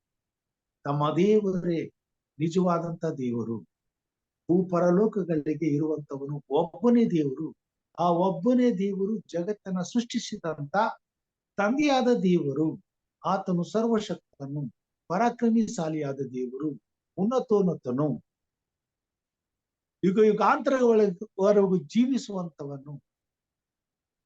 ಆತನು ಪ್ರೀತಿ ಸ್ವರೂಪಿಯು, ಆತನು ಪರಿಶುದ್ಧನು. ಎಲ್ಲಾ ದೇವರ ಸ್ವಭಾವವನ್ನ ಧೈರ್ಯವಾಗಿ ಆಗಿನ ಕಾಲದ ರಾಜರುಗಳಿಗೆ ಅರ್ಥ ಮಾಡಿಕೊಳ್ಳುವಾಗೆ ತೆಗೆದುಕೊಳ್ಳಬೇಕಾದಂತ ತೀರ್ಮಾನಗಳನ್ನ ತಕ್ಕ ಕಾಲದಲ್ಲಿ ತೆಗೆದುಕೊಳ್ಳುವಂತರಾಗಿದ್ದಾರೆ. ನೆಬೂಕದ್ನೆಚ್ಚರನ ಆ ಒಂದು ಪ್ರತಿಮೆಯ ಕನಸು ನಡೆದ ಮೇಲೆ ಆ ಪ್ರತಿಮೆಯಂತೆ ಆತನು ಪ್ರತಿಮೆಯನ್ನ ಮಾಡಿಕೊಂಡು ನಡೆದಂತ ಘಟನೆಯನ್ನ ಮರೆತು ಬಿಟ್ಟು ವಿಗ್ರಹಗಳಿಗೆ ನಮಸ್ಕಾರ ಮಾಡುವಂತ ಒಂದು ಕಟ್ಟಪ್ಪಣೆಯನ್ನ ತನ್ನ ಆಸ್ಥಾನದಲ್ಲಿ ತರುವಾಗ ಶದ್ರಕ್ ಮೇಷಕ್ ಅಬೇದ್ನೆಗೋ ಎಂಬುವರನ್ನ ದೇವರು ಉಪಯೋಗಿಸ್ಕೊಳ್ತಾರೆ. ಅಲ್ಲಿ ಅವರು ತಮ್ಮ ದೇವರ ನಿಷ್ಠೆಯನ್ನ ಅವರು ತೋರಿಸ್ತಾರೆ. ದಾನಿಯೇಲನು ಸಿಂಹದ ಬಾಯಿಯಿಂದ ತಪ್ಪಿಸಿಕೊಳ್ಳುವಂತ ಕಾರ್ಯದ ಮುಖಾಂತರವಾಗಿ ದೇವರ ಮೇಲನ ನಿಷ್ಠೆಯನ್ನ ತೋರಿಸುವಂತದ್ದಾಗಿದ್ದಾರೆ. ಇವರು ಬೆಂಕಿಯ ಬಾಯಿಯೊಳಗಿಂತ ತಪ್ಪಿಸಿಕೊಳ್ಳುವಂತ ಮುಖಾಂತರವಾಗಿ ದೇವರ ಮೇಲನ ನಿಷ್ಠೆಯನ್ನ ತೋರಿಸುವಂತರಾಗಿದ್ದಾರೆ. ಆದ್ರೆ ಇದು ಅತಿ ಭಯಂಕರವಾದಂತ ಸಂಕಷ್ಟದ ಸಂದರ್ಭ. ಇಂಥ ಸಂದರ್ಭಗಳನ್ನ ಎದುರಿಸಿ ಜಯಿಸಬೇಕಾದ್ರೆ ಅದು ದೇವರ ಆತ್ಮನೇ ನಮ್ಮೊಂದಿಗಿದ್ದಾಗ ಮಾತ್ರ ಅಂತ ಒಂದು ಸಂಕಷ್ಟವನ್ನ ಧೈರ್ಯವಾಗಿ ಅಂಗೀಕಾರ ಮಾಡಿಕೊಳ್ಳಲಿಕ್ಕೆ ಸಾಧ್ಯವಾಗುವಂತದ್ದಾಗಿ. ಕೊನೆ ಕಾಲದಲ್ಲಿ ದೇವರ ಮಕ್ಕಳು ಅಂತ ಉನ್ನತವಾದಂತ ಆತ್ಮಿಕವಾದಂತ ಶಕ್ತಿಯನ್ನ ಹೊಂದಿದವರಾಗಿರ್ಬೇಕಾಗ್ತದೆ. ಕೊನೆಯ ಕಾಲ ಹತ್ತಿರ ಆದಾಗ ಹಿಂದೆ ನಡೆದಂತ ಈ ಘಟನೆಗಳು ಮತ್ತೆ ದೇವರ ಜನರ ಮಧ್ಯದಲ್ಲಿ ಮತ್ತೆ ನಡೆಯಲಿಕ್ಕೆ ಹೋಗುವಂತದ್ದಾಗಿದೆ. ಅದಕ್ಕಿಂತ ಭಯಂಕರವಾದಂತ ಸಂಗತಿಗಳು ಸಂದರ್ಭಗಳು ಸಭೆಯಲ್ಲಿ ದೇವರ ಮಕ್ಕಳ ಜೀವಿತದಲ್ಲಿ ವ್ಯಕ್ತಿಗತವಾಗಿ ಸೈತಾನನು ತರುವಂತವನಾಗಿದ್ದಾನೆ. ಅಂತ ಸಂದರ್ಭಗಳಲ್ಲಿ ತಾನೇ ನಾವು ದೇವರ ಮೇಲಿನ ನಂಬಿಕೆಯನ್ನ ಪ್ರೀತಿಯನ್ನ ವ್ಯಕ್ತಪಡಿಸಲು ಧೈರ್ಯವಾಗಿ ಉಪಯೋಗಿಸಬೇಕಾದಂತ ದೇವರ ಸಾಧನೆಗಳಾಗಿ ನಿಲ್ಲಬೇಕಾಗ್ತದೆ. ಆ ಸಿಂಹದ ಆ ಒಂದು ಬೆಂಕಿಯ ಬಾಯಿಯೊಳಗಿಂದ ನೆಬೂಕದ್ನೆಚ್ಚರನು ದೇವರ ಸೇವಕರು ತಪ್ಪಿಸಿಕೊಂಡಾಗ ಹೆದರಿ ಆತನು ಒಪ್ಪಿಕೊಳ್ತಾನೆ. ಶದ್ರಕ್ ಮೇಷಕ್ ಅಬೇದ್ನೆಗೋ ಇವರ ದೇವರು ಪರಾತ್ಪರನು ಎಂಬುದಾಗಿ ಅವನ ಕಾಲ ಆಗ್ತದೆ. ಪ್ರವಾದನೆ ಮುಖಾಂತರವಾಗಿ ಅವನ ಮೊಮ್ಮಗನ ಕಾಲದಲ್ಲಿ ಅವನ ರಾಜ್ಯ ಅಂತ್ಯ ಆಗ್ತದೆ. ಬೆಲ್ಶಚ್ಚರನ ಕಾಲದಲ್ಲಿ ಅನಂತರ ಪ್ರವಾದನೆಯಲ್ಲಿ ಹೇಳಿದ ಹಾಗೆ ಮೇದೋ ಪರ್ಷಿಯ ರಾಜ್ಯ ಆಡಳಿತಕ್ಕೆ ಬರ್ತದೆ. ಆ ಮೇದೋ ಪರ್ಷಿಯ ರಾಜ್ಯಕ್ಕೆ ಆಡಳಿತ ಬರುವಾಗ ದಾರ್ಯಾವೆಷನು ಬೆಲ್ತೆಶಚ್ಚರನ ಸಂಪೂರ್ಣವಾಗಿ ನಾಶಪಡಿಸಿ ದಾರ್ಯವೆಷನು ಪಟ್ಟಕ್ಕೆ ಬರ. ದಾರ್ಯವೆಷನು ಪಟ್ಟಕ್ಕೆ ಬರಬೇಕಾದ್ರೆ ದಾರ್ಯವೆಷನ ವಿಷಯದಲ್ಲಿ ಸತ್ಯವೇದದಲ್ಲಿ ಮೊದಲೇ ಬರೆಯಲ್ಪಟ್ಟது. ದಾರ್ಯವೆಷನು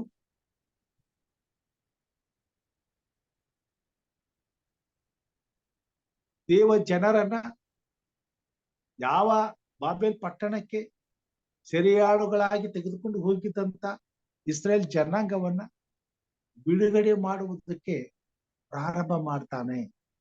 ಅವರ ಬಿಡುಗಡೆಯ ಯೋಚನೆಯನ್ನ ಮಾಡ್ತಾನೆ. ಅವರಿಗೆ ಬಿಡುಗಡೆ ಬೇಕಾದಂತ ಎಲ್ಲಾ ಕಾರ್ಯಗಳನ್ನ ಮಾಡ್ತಾನೆ. ಪ್ರಿಯ ಸಹೋದರ ಸಹೋದರಿಯರೇ, ದೇವರು ಇಡೀ ರಾಜ್ಯವನ್ನು, ದೇಶಾಧಿಪತಿಗಳನ್ನು ತನ್ನ ಹತೋಟಿಯಲ್ಲಿ ತೆಗೆದುಕೊಂಡಿರುವುದು ಮಾತ್ರವಲ್ಲದೆ ಪ್ರತಿಯೊಂದು ರಾಜ್ಯದಲ್ಲಿಯೂ ಪ್ರತಿಯೊಂದು ದೇಶದಲ್ಲಿಯೂ ಎಲ್ಲಾ ಕಾಲದಲ್ಲಿಯೂ ಅಧಿಕಾರಿಗಳನ್ನ, ಅಧಿಪತ್ಯವನ್ನ ತಾನೇ ಕೊಟ್ಟು ತಾನೇ ಅಧಿಪತಿಗೆ ಅವರನ್ನ ತಂದವರಾಗಿರ್ತಾನೆ, ತರುವಂತವನಾಗಿದ್ದಾನೆ. ಇದನ್ನ ದೇವರ ಮಕ್ಕಳಾದ ನಾವು ಅರ್ಥ ಮಾಡಿಕೊಳ್ಳಬೇಕಾಗಿದೆ. ನಮ್ಮನ್ನ ಆಡಳಿತ ಮಾಡುವಂತವರು ಎಂಥವರೇ ಆಗಿರಲಿ, ಆಡಳಿತ ದೇವರಿಂದ ಬರ್ತಕ್ಕಂಥದ್ದೇ. ಸರ್ವಾಧಿಕಾರವು ದೇವರದೇ ಎಂಬುದಾಗಿ ಹೇಳ್ತಾನೆ. ಅಧಿಕಾರಿಗಳನ್ನ ದೇವರು ನೇಮಿಸ್ತಾನೆ ಎಂಬುದಾಗಿ ಹೇಳ್ತಾನೆ. ಅವನು ದುಷ್ಟವನಾಗಿರಲಿ ಒಳ್ಳೆಯವನಾಗಿರಲಿ, ಆ ಕಾಲದಲ್ಲಿ ಅವನ ಅಧಿಕಾರಿ ಆಗಿರುವಂಥದ್ದು ಅದು ದೇವರ ಆರಿಸಿಕೊಂಡಂತ ದೇವರ ನಡೆಸುವಿಕೆ ಆಗಿದೆ. ಆದುದರಿಂದಲೇ ಅವರವರ ಕಾಲಗಳು ಮುಗಿಯುವ ತನಕ ಅವರನ್ನ ಯಾರು ಏನು ಮಾಡಕ್ಕಾಗದು. ಅವರ ಕಾಲವು ಮುಗಿದ ಮೇಲೇನೆ ಅವರು ತಾನಾಗಿ ತಾವಿ ಕೆಳಗೆ ಬೀಳುವ ಹಾಗೆ ದೇವರು ಮಾಡ್ತಾರೆ. ಅವರ ಅಧಿಪತ್ಯವು ಅಂತ್ಯ ಆಗುವ ಹಾಗೆ ದೇವರು ಮಾಡ್ತಾರೆ. ಅಲ್ಲಿಯ ತನಕ ಅವರ ಎಲ್ಲ ಪಾಪದ ಪಡವು ತುಂಬಬೇಕು, ಇಲ್ಲ ಅವರು ನೀತಿವಂತರ ಜೀವಿತ ಪರಿಪೂರ್ಣ ಆಗ್ತದೆ. ಇವೆರಡರ ಆಧಾರದ ಮೇಲೆ ಅವರ ಜೀವಿತ ನೆಲೆಗೊಂಡು. ಆದರೆ ಲೋಕದಲ್ಲಿ ಆದಿಯಿಂದ ಅಂತ್ಯದವರೆಗೂ ಈ ಲೋಕವನ್ನ ಆಡಳಿತ ಮಾಡಿದಂತ ಎಲ್ಲಾ ರಾಜರುಗಳು ಸೈತಾನನ ಅಧೀನದಲ್ಲಿದ್ದುಕೊಂಡು ಪಾಪದ ಕೊಡವನ್ನು ತುಂಬಿಸುತ್ತಾ ಹೋಗುವಂತವರಾಗಿದ್ದಾರೆ. ಆದರೆ ಇಂಥ ಪರಿಸ್ಥಿತಿಯಲ್ಲಿಯೂ ದೇವರ ಜನರು ದೇವರ ರಾಜ್ಯದ ವಿಷಯವಾಗಿ ಸೃಷ್ಟಿಕರ್ತನ ಬಗ್ಗೆ ತಿಳಿಸಬೇಕಾದ ಸತ್ಯವನ್ನ ಈ ಜಗತ್ತಿಗೆ ತಿಳಿಸುವುದು ಅವಶ್ಯಕತೆ ಇದೆ. ಯಾಕಂತಂದ್ರೆ ಸೃಷ್ಟಿಸಿದಂತ ದೇವರ ಸೃಷ್ಟಿಯಲ್ಲಿ ದೇವರ ರಾಜ್ಯಕ್ಕೆ ಸಿದ್ಧವಾಗಬೇಕಾದಂತ ಕೋಟ್ಯಾನುಕೋಟಿ ಜನರಿದ್ದಾರೆ. ಎಲ್ಲ ಯುಗದಲ್ಲಿಯೂ ದೇವರ ರಾಜ್ಯಕ್ಕೆ ಅವರನ್ನು ಸಿದ್ಧಪಡಿಸುತ್ತಾ ಅಂತ್ಯದಲ್ಲಿ ಎಲ್ಲರೂ ಒಟ್ಟಾಗಿ ದೇವರ ಸಮ್ಮುಖಕ್ಕೆ ಕರ್ತನ ದೇವದೂತರು ತರುವಂತವರಾಗಿದ್ದಾರೆ. ಆ ಸಮಯಕ್ಕೆ ಬೇಕಾದಂತ ದೇವರ ಆತ್ಮಗಳನ್ನ ಕೂಡಿಸುವಲ್ಲಿ ಪ್ರತಿನಿತ್ಯವೂ ದೇವರ ಸೇವೆ, ದೇವರ ಯೋಜನೆ ಈ ಭೂಮಿ ಮೇಲೆ ನಡೆಯುವಂತದ್ದಾಗಿದೆ. ಈ ಯೋಜನೆಯಲ್ಲಿ ದೇವರ ಜನರು ದೇವರ ಮಹಿಮೆಗಾಗಿ, ದೇವರ ಘನತೆಗಾಗಿ ಸತ್ಯದ ಸುವಾರ್ತೆಯನ್ನ ಸಾರುತ್ತಾ ಈ ಲೋಕದ ಎಲ್ಲಾ ಜನಾಂಗಗಳಿಗೆ ಸಾಕ್ಷಿಯಾಗಿ ಜೀವಿಸಬೇಕಾಗಿದೆ. ನೆಬೂಕದ್ನೆಚ್ಚರನ ಕಾಲದಲ್ಲಿಯೂ ನಡೀತು, ಅರ್ಥಶಾಸ್ತ್ರ ದಾರ್ಯವೆಷನ ಕಾಲದಲ್ಲಿಯೂ ಇದು ನಡೆಯುವಂತದ್ದಾಗಿದೆ. ನೆಬೂಕದ್ನೆಚ್ಚರನ ಕಾಲದಲ್ಲಿ ಶದ್ರಕ್, ಮೆಷಕ್, ಅಬೇದ್ನೆಗೋ ಬೆಂಕಿಯ ಬಾಯೊಳಗಿಂದ ಹೊರಗಡೆ ಬರ್ತಾರೆ. ದಾರ್ಯವೆಷನಿಗೆ ಇನ್ನೊಂದು ಅವಕಾಶ. ನಾವು ನೋಡ್ತೇವೆ, ಯಾವತ್ತೂ ಕೂಡ ದೇವರ ರಾಜ್ಯದ ಕುರಿತಾಗಿ, ದೇವರ ಸೇವೆಯಲ್ಲಿ ಆಸಕ್ತಿಯುಳ್ಳವರಾಗಿ, ದೇವರ ಯೋಜನೆಯನ್ನ ಪರಿಪೂರ್ಣಗೊಳಿಸಲು ಪ್ರಯಾಸ ಪಡುವಂತ ದೇವರ ಮಕ್ಕಳ ಮೇಲೆ ಸೈತಾನನು ಯಾವಾಗಲೂ ಒಂದು ಕಣ್ಣಿಟ್ಟಿದ್ದಾನೆ. ಮತ್ತು ಅವ್ರು ಮಾಡುವಂತ ಪ್ರತಿಯೊಂದು ಕೆಲಸವನ್ನ ಆತನು ಗಮನಿಸ್ತಾನೆ. ಅವ್ರು ಎಲ್ಲಿ ಹೋದ್ರು, ಏನು ಮಾಡಿದ್ರು ಅವರನ್ನ ಯಾವ ಸಮಯದಲ್ಲಿ ಟ್ರ್ಯಾಪ್ ಹಾಕ್ಬೇಕು, ಅವ್ರನ್ನ ನಾಶ ಮಾಡಬೇಕು, ಆ ಹುನ್ನಾರದಲ್ಲೇ ಇರ್ತಾನೆ. ಸಿಕ್ಕಿದಂತ ಪ್ರತಿಯೊಂದು ಸಮಯವನ್ನು ಅವರನ್ನ ಮುಗಿಸುವಂತ ಪ್ರಯತ್ನವನ್ನ ಮಾಡ್ತಾರೆ. ಅದೇ ಕೆಲಸವನ್ನ ದಾರ್ಯವೆಷನ ಸಮಯದಲ್ಲಿ ದಾನಿಯೇಲನಿಗೆ ತರುವಂತವನಾಗಿದ್ದಾರೆ. ಅಲ್ಲಿದ್ದಂತ ಜನರು ದಾನಿಯೇಲನ ಮೇಲೆ ಕುದಿತಾ ಇರ್ತಾರೆ. ಕಾರಣ, ದಾನಿಯೇಲ, ಶದ್ರಕ್, ಮೆಷಕ್, ಅಬೇದ್ನೆಗೋ ಹೊರದೇಶದಿಂದ ಬಂದವರು. ಆದರೆ ಅಲ್ಲಿದ್ದಂತ ರಾಜರುಗಳಿಗೆ ಅತಿ ಸ್ನೇಹಿಗಳಾಗಿ ಬದುಕಿದವರು, ಅತಿ ಪ್ರೀತಿಯುಳ್ಳವರಾಗಿ, ಅತಿ ಹತ್ತಿರದಿಂದ ರಾಜನ ಸನ್ನಿಧಾನದಲ್ಲಿ, ರಾಜನ ಸಮ್ಮುಖದಲ್ಲಿ ಗೌರವಕ್ಕೆ ಪಾತ್ರರಾದವರು. ಅಲ್ಲೇ ಹುಟ್ಟಿ ಅಲ್ಲೇ ಬೆಳೆದವರಿಗೆ ಈ ಅವಕಾಶಗಳು ಸಿಗಲಿಲ್ಲ. ಕಾರಣ, ಸೃಷ್ಟಿಕರ್ತನಾದಂತ ದೇವರ ಮಹಾಶಕ್ತಿ ಅವರ ಜೊತೆಯಲ್ಲಿ ಇರಲಿಲ್ಲ. ಆದರೆ ಶದ್ರಕ್ ಮೇಷಕ್ ಅಬೇದ್ನೆಗೋ, ದಾನಿಯೇಲ ಇವರ ಜೊತೆಯಲ್ಲಿ ಇತ್ತು. ಯಾಕೆ ಇವರಿಗೆ ಆ ಶಕ್ತಿ ಇತ್ತು? ದೇವರ ಆತ್ಮನು ಇವರ ಜೊತೆಯಲ್ಲಿ ಇತ್ತು. ದೇವರ ಆತ್ಮನು ಇವರ ಜೊತೆಯಲ್ಲಿ ಇದ್ದದ್ರಿಂದ ದೇವರು ತನ್ನ ಮಹಿಮೆಗಾಗಿ ಇವರನ್ನು ಉಪಯೋಗಿಸುತ್ತಿದ್ದರು. ಈ ಕಾರಣದಿಂದ ಇವರು ಅಲ್ಲಿದ್ದಂತ ಮನುಷ್ಯ ಮಾತ್ರದವರು ಮಾಡಲಾರದಂತ ಕಾರ್ಯಗಳನ್ನ ಇವರು ಮಾಡಿ ತೋರಿಸುತ್ತಾ ಹೋದರು. ಇದು ಅದ್ಭುತವಾಯಿತು, ಆಶ್ಚರ್ಯಕರವಾದ ಸಂಗತಿ ಆಯಿತು, ಮಹತ್ ಕಾರ್ಯಗಳಾಯಿತು. ಯಾರಿಂದಲೂ ವರ್ಣಿಸಲಿಕ್ಕೆ ಅಸಾಧ್ಯವಾದಂತ, ಯಾರಿಂದಲೂ ಮಾಡಲಿಕ್ಕೆ ಸಾಧ್ಯವಾಗಲಾರದಂತ ಕಾರ್ಯಗಳನ್ನ ದೇವರು ಅನ್ಯ ದೇಶದಿಂದ ಬಂದಂತ ಇಬ್ರಿಯರ ಮುಖಾಂತರವಾಗಿ ಆ ದೇಶದಲ್ಲಿ ಮಾಡ್ತಾ ಹೋದನು. ಇದು ರಾಜ ಮಹಾರಾಜರಿಗೂ ಸಹ ಭಯವನ್ನ ತಂದಿತ್ತು ಮತ್ತು ಇವರನ್ನ ಪ್ರೀತಿ ಮಾಡುವಂತೆ ಅವ್ರನ್ನ ಹತ್ತಿರ ಅವ್ರನ್ನ ಕರ್ಕೊಂಡು ಬಂದರು. ಅವರು ದೇವರ ನಡೆಸುವಿಕೆಯಲ್ಲಿ ಅವರು ಸಹ ಭಾಗಿಗಳಾದದ್ರಿಂದ ಇವರನ್ನ ಉನ್ನತ ಸ್ಥಿತಿಗೆ ತಕ್ಷಣವೇ ತಂದರು. ಇವರು ಅಲ್ಲಿ ಸುರಕ್ಷಿತವಾಗಿದ್ದುಕೊಂಡು ದೇವ ಜನರಿಗೆ, ಇಲ್ಲಿಂದ ಹೋದಂತ ಇಸ್ರೇಲ್ ಜನರಿಗೆ ಹಿತವನ್ನ ಮಾಡುತ್ತಾ ದೇವರ ಸೇವೆಯಲ್ಲಿ ದೇವರ ಸಭೆಯನ್ನ ಪಾಲಿಸುವಂತ ಕೆಲಸವನ್ನು ಮಾಡಿದ್ರು. ದೇವರ ನಂಬಿಕೆಯನ್ನ ಕಾಪಾಡಿಕೊಳ್ಳುತ್ತಾ ದೇವರಿಗೆ ಸಾಕ್ಷಿಯಾಗಿ ಜೀವಿಸುತ್ತಾ ಹೋದ್ರು. ಹೀಗಿರುವಾಗ ಎಲ್ಲಾ ಕಾಲದಲ್ಲೂ ಎಲ್ಲರ ಮಧ್ಯದಲ್ಲಿಯೂ ದೇವರು ತಾನು ಸರ್ವಶಕ್ತನು, ತಾನು ಇದ್ದೇನೆ, ಈ ಲೋಕವನ್ನು ಸೃಷ್ಟಿ ಮಾಡತಕ್ಕಂತ ದೇವರು, ಜೀವ ಸ್ವರೂಪನಾದಂತ ದೇವರು, ಯುಗ ಯುಗಾಂತರಗಳವರೆಗೂ ಜೀವಿಸುವಂತ ದೇವರು, ತಾನಲ್ಲದೆ ಬೇರೆ ದೇವರುಗಳಿಲ್ಲ ಅನ್ನೋದನ್ನ ತಾನು ಆರಿಸಿಕೊಂಡು ಬಂದಂತ ರಾಜರಿಗೆ ತಿಳಿಸಬೇಕಾಗಿತ್ತು, ಅವ್ರಿಗೆ ಅರ್ಥ ಮಾಡ್ಕೊಡ್ಬೇಕಾಗಿತ್ತು. ಆಗ ದಾನಿಯೇಲನಿಗೆ ಇನ್ನೊಂದು ಅವಕಾಶ ಸಿಗ್ತದೆ. ಅಲ್ಲಿ ಇವರಿಗೆ ಹೊಟ್ಟೆ ಕಿಚ್ಚಿನಿಂದ ಇವ್ರ ಮೇಲೆ ಕುದಿತಿರ್ತಾರೆ, ಇವ್ರ ಮೇಲೆ ತಪ್ಪು ಹೊರಿಸೋದಕ್ಕೆ ಕಾರಣಗಳು ಹುಡ್ತಾರೆ. ಯಾವುದು ಕಾರಣ ಇಲ್ಲ, ಆದ್ರೆ ಒಂದೇ ಒಂದು ಕಾರಣ ಸಿಗ್ತದೆ. ಆ ಕಾರಣ ಏನಪ್ಪಾ ಅಂತಂದ್ರೆ, ಸತ್ಯವೇದದಲ್ಲಿ ನಾವು ನೋಡೋಣ. ದಾನಿಯೇಲನು ಬರೆದಂತ ಪುಸ್ತಕ 6ನೇ ಅಧ್ಯಾಯ 13ನೇ ವಚನದಲ್ಲಿ, ಇದಕ್ಕವರು, ಸನ್ನಿಧಿಯಲ್ಲಿ ರಾಜನೇ, ಯೆಹೂದದಿಂದ ಸೆರೆಯಾಗಿ ತಂದವರಲ್ಲಿ ಒಬ್ಬನಾದ ಆ ದಾನಿಯೇಲನು ನಿನ್ನನ್ನಾಗಲಿ ನಿನ್ನ ಹಸ್ತಾಕ್ಷರದ ನಿಬಂಧನೆಯಾಗಲಿ ಲಕ್ಷ್ಯಕ್ಕೆ ತಾರದೆ ದಿನಕ್ಕೆ 3 ಆವರ್ತಿ ಪ್ರಾರ್ಥಿಸಿಕೊಳ್ಳುತ್ತಾನೆ ಎಂದು ಆರೈಕೆ ಮಾಡಿದರು. ನಾವು ನೋಡ್ತೇವೆ, ಇವರಿಗೆ ಸಿಕ್ಕಿದಂತ ಒಂದು ದೊಡ್ಡ ಉಪಾಯ ದಾನಿಯೇಲನನ್ನ ಇಕ್ಕಟ್ಟಿಗೆ ಸಿಕ್ಸೋದಕ್ಕೆ. ದಾನಿಯೇಲನು 3 ಆವರ್ತಿ ಪ್ರಾರ್ಥನೆ ಮಾಡ್ತಾನೆ, ತನ್ನ ದೇವರಿಗೆ ಪ್ರಾರ್ಥನೆ ಮಾಡ್ತಾನೆ. ಬೇರೆ ಯಾವ ದೇವರನ್ನು ಪ್ರೀತಿ ಮಾಡ, ಬೇರೆ ಯಾವ ದೇವರಿಗೆ ತಲೆಬಾಗು, ಯಾವ ದೇವರಿಗೂ ಆತನಿಗೆ ಅಡ್ಡ ಬೀಳುತ್ತೆ. ಅಲ್ಲಿ ಏನೇನು ನಡೆದ್ರು ಆತನು ಮಾತ್ರ ಯಾವಾಗಲೂ ತನ್ನ ದೇವರಿಗೆ ಪ್ರಾರ್ಥನೆ ಮಾಡ್ತಾನೆ. ತನ್ನ ಪದ್ಧತಿಯ ಪ್ರಕಾರವಾಗಿ ತಕ್ಕ ಸಮಯದಲ್ಲಿ, ತಕ್ಕ ಕಾಲದಲ್ಲಿ, ಆ ಸಮಯದಲ್ಲಿ ದೇವರಿಗೆ ಸಲ್ಲಿಸತಕ್ಕಂತ ಆರಾಧನೆಯನ್ನ ಸಲ್ಲಿಸುತ್ತಿರ್ತಾರೆ. ಇವರಿಗೆ ಗೊತ್ತು, ದಾನಿಯೇಲನ ಈ ದೇವರ ನಿಕಟವಾದ ಸಂಬಂಧವೇ ದಾನಿಯೇಲನನ್ನ ಇಂಥ ಉನ್ನತವಾದ ಸ್ಥಿತಿಗತಿಗೆ ತಂದು ತಮ್ಮೆಲ್ಲರ ಮೇಲೆ ಅಧಿಕಾರಿಯನ್ನಾಗಿ ಇರಲಿಕ್ಕೆ ಸಾಧ್ಯ ಆಗಿದೆ. ಆದುದರಿಂದ ಈ ಸ್ವಾಮಿ ನಿಷ್ಠೆಯನ್ನು, ದೇವರ ಮೇಲನ ನಿಷ್ಠೆಯನ್ನ ಒಂದು ಕಡೆ ತಪ್ಪಿಸುವುದಕ್ಕೂ, ಇನ್ನೊಂದು ಕಡೆ ಆತನನ್ನ ಸಂಪೂರ್ಣ ಮಾಡುವುದಕ್ಕೂ ಅದನ್ನೇ ಕಾರಣ ಮಾಡಿಕೊಂಡು ಕಾರ್ಯ ಮಾಡುವಂತ ಹುನ್ನಾರವನ್ನ ಮಾಡುವಂತವರಾಗಿದ್ದ. ನಾವು ನೋಡ್ತೇವೆ, ರಾಜನು ಮಾಡಿದಂತ ಕಟ್ಟಪ್ಪಣೆಯನ್ನ ಆತನು ವಿಧಿಸುವಂತವನಾಗಿದ್ದಾನೆ ಎಂಬುದಾಗಿ ಅವರ ಮೇಲೆ ಹೋಗಿ ದೂರನ್ನ ಹೇಳ್ತಾರೆ. ಆ ದೂರ ಯಾಕೆ ನೋಡ್ರಿ,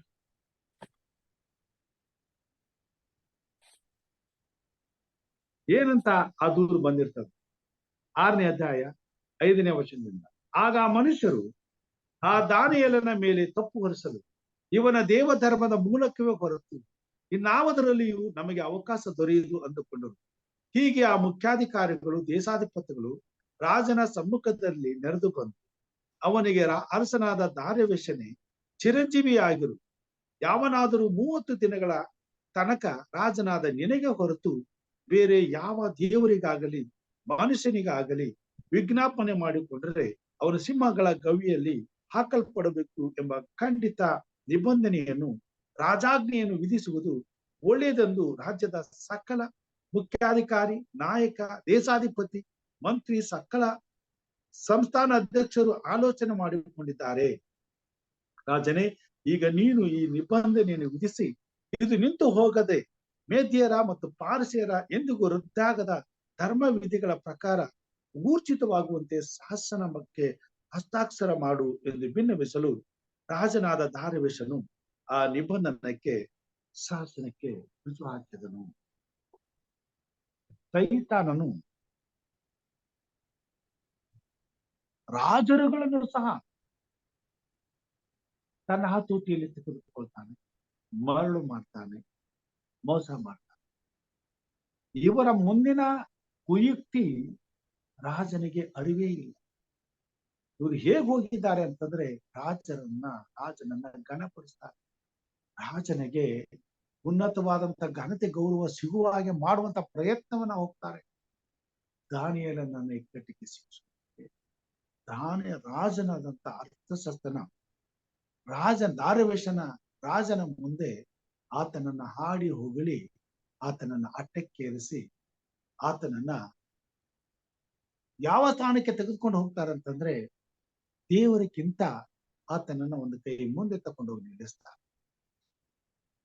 ಯಾವಾಗಲೂ ಹೊಗಳುವಂತವರನ್ನ ಜನರು ಪ್ರೀತಿ ಮಾಡ್ತಾರೆ, ಹೊಗಳಿಕೆಗೆ ಮರಳಾಗ್ತಾರೆ. ಅದರಲ್ಲಿ ಈ ರಾಜರುಗಳು ಬಹಳ ಬಲಹೀನರು. ಹೊಗಳು ಬಿಟ್ರೆ ಸಾಕು, ಅವ್ರಿಗೋಸ್ಕರ ರಾಜ್ಯವನ್ನೇ ದಾನ ಮಾಡ್ಬೋದು. ಇದು ಇವ್ರಿಗೆ ಚೆನ್ನಾಗಿ ಗೊತ್ತಿರ್ತದೆ. ಈಗ ಇವ್ರಿಗೆ ರಾಜ್ಯ, ಅಧಿಕಾರ, ಅಂತಸ್ತು ಬೇಕಾಗಿರ್ಲಿಲ್ಲ. ಇವ್ರಿಗೆ ಬೇಕಾಗಿರೋದು ದೇವರಿಗೆ ನಂಬಿಕಸ್ಥನಾದಂತ ದಾನಿಯೇಲನ ಜೀವ, ಪ್ರಾಣ ಅಂತ. ಅದಕ್ಕಾಗಿ ತಮ್ಮ ಸಮಯವನ್ನು ಉಪಯೋಗಿಸ್ತಾರೆ. ರಾಜನು ಇವರ ಕುಯುಕ್ತಿಗೆ ಬಲಿ ಆಗ್ತಾನೆ, ರಾಜ ಶಾಸನಕ್ಕೆ ರುಜು ಆಗ್ತಿರ್ತಾನೆ. 30 ದಿವಸ ರಾಜನನ್ನಲ್ಲದೆ ಬರೀ ನಾರನ್ನು ಕೂಡ ಜನರು ಆರಾಧನೆ ಮಾಡ್ತಾರೆ. ಅಂದ್ರೆ ತಮ್ಮ ತಮ್ಮ ಧರ್ಮ ವಿಧಿಗಳನ್ನ ಅನುಸರಿಸಬಾರದು. ರಾಜನಿಗೆ ಮಾತ್ರ ಅವ್ರು ಆರಾಧನೆ ಮಾಡ್ಬೇಕಾದ್ರೆ ರಾಜನಿಗೆ ಮಾತ್ರ ಮಾಡ್ಬೇಕು. ಆದ್ರೆ ಇದು ದಾನಿಯೇಲನಿಗೆ ಯಾವುದೇ ರೀತಿಯಾದಂತ ವ್ಯತ್ಯಾಸವನ್ನ ತರಲಿಲ್ಲ. ಆತನು ಹೆದರ್ಲಿಲ್ಲ, ಆತನು ಅಳಕಲಿಲ್ಲ. ಯಾಕಂತಂದ್ರೆ ದಾನಿಯೇಲನಿಗೆ ಗೊತ್ತಿತ್ತು ಇದು ತನ್ನ ನಂಬಿಕೆಗೆ ಬಂದಿರುವಂತ ಶೋಧನೆ, ತನ್ನನ್ನ ಪರೀಕ್ಷಿಸುವುದಕ್ಕೋಸ್ಕರ ಹಾಕಲ್ಪಟ್ಟಿರುವಂತ ಯೋಜನೆ. ಇದು ಸೈತಾನನ ಕುತಂತ್ರ. ಅವನು 2ನೇ ಕೊರಿಂಥದವರ ಪತ್ರಕ್ಕೆ 2ನೇ ಅಧ್ಯಾಯ 10ನೇ ವಚನದಲ್ಲಿ ಹೇಳ್ತಾನೆ, ಸೈತಾನನ ಆಲೋಚನೆಗಳನ್ನ ನಾವು ಅರಿಯದವರಲ್ಲವಲ್ಲ ಎಂಬುದಾಗಿ. 2ನೇ ಕೊರಿಂಥದವರ ಪತ್ರಕ್ಕೆ 7ನೇ ಅಧ್ಯಾಯದಲ್ಲಿ ಮಾತುಗಳನ್ನು ಹೇಳ್ತಾರೆ.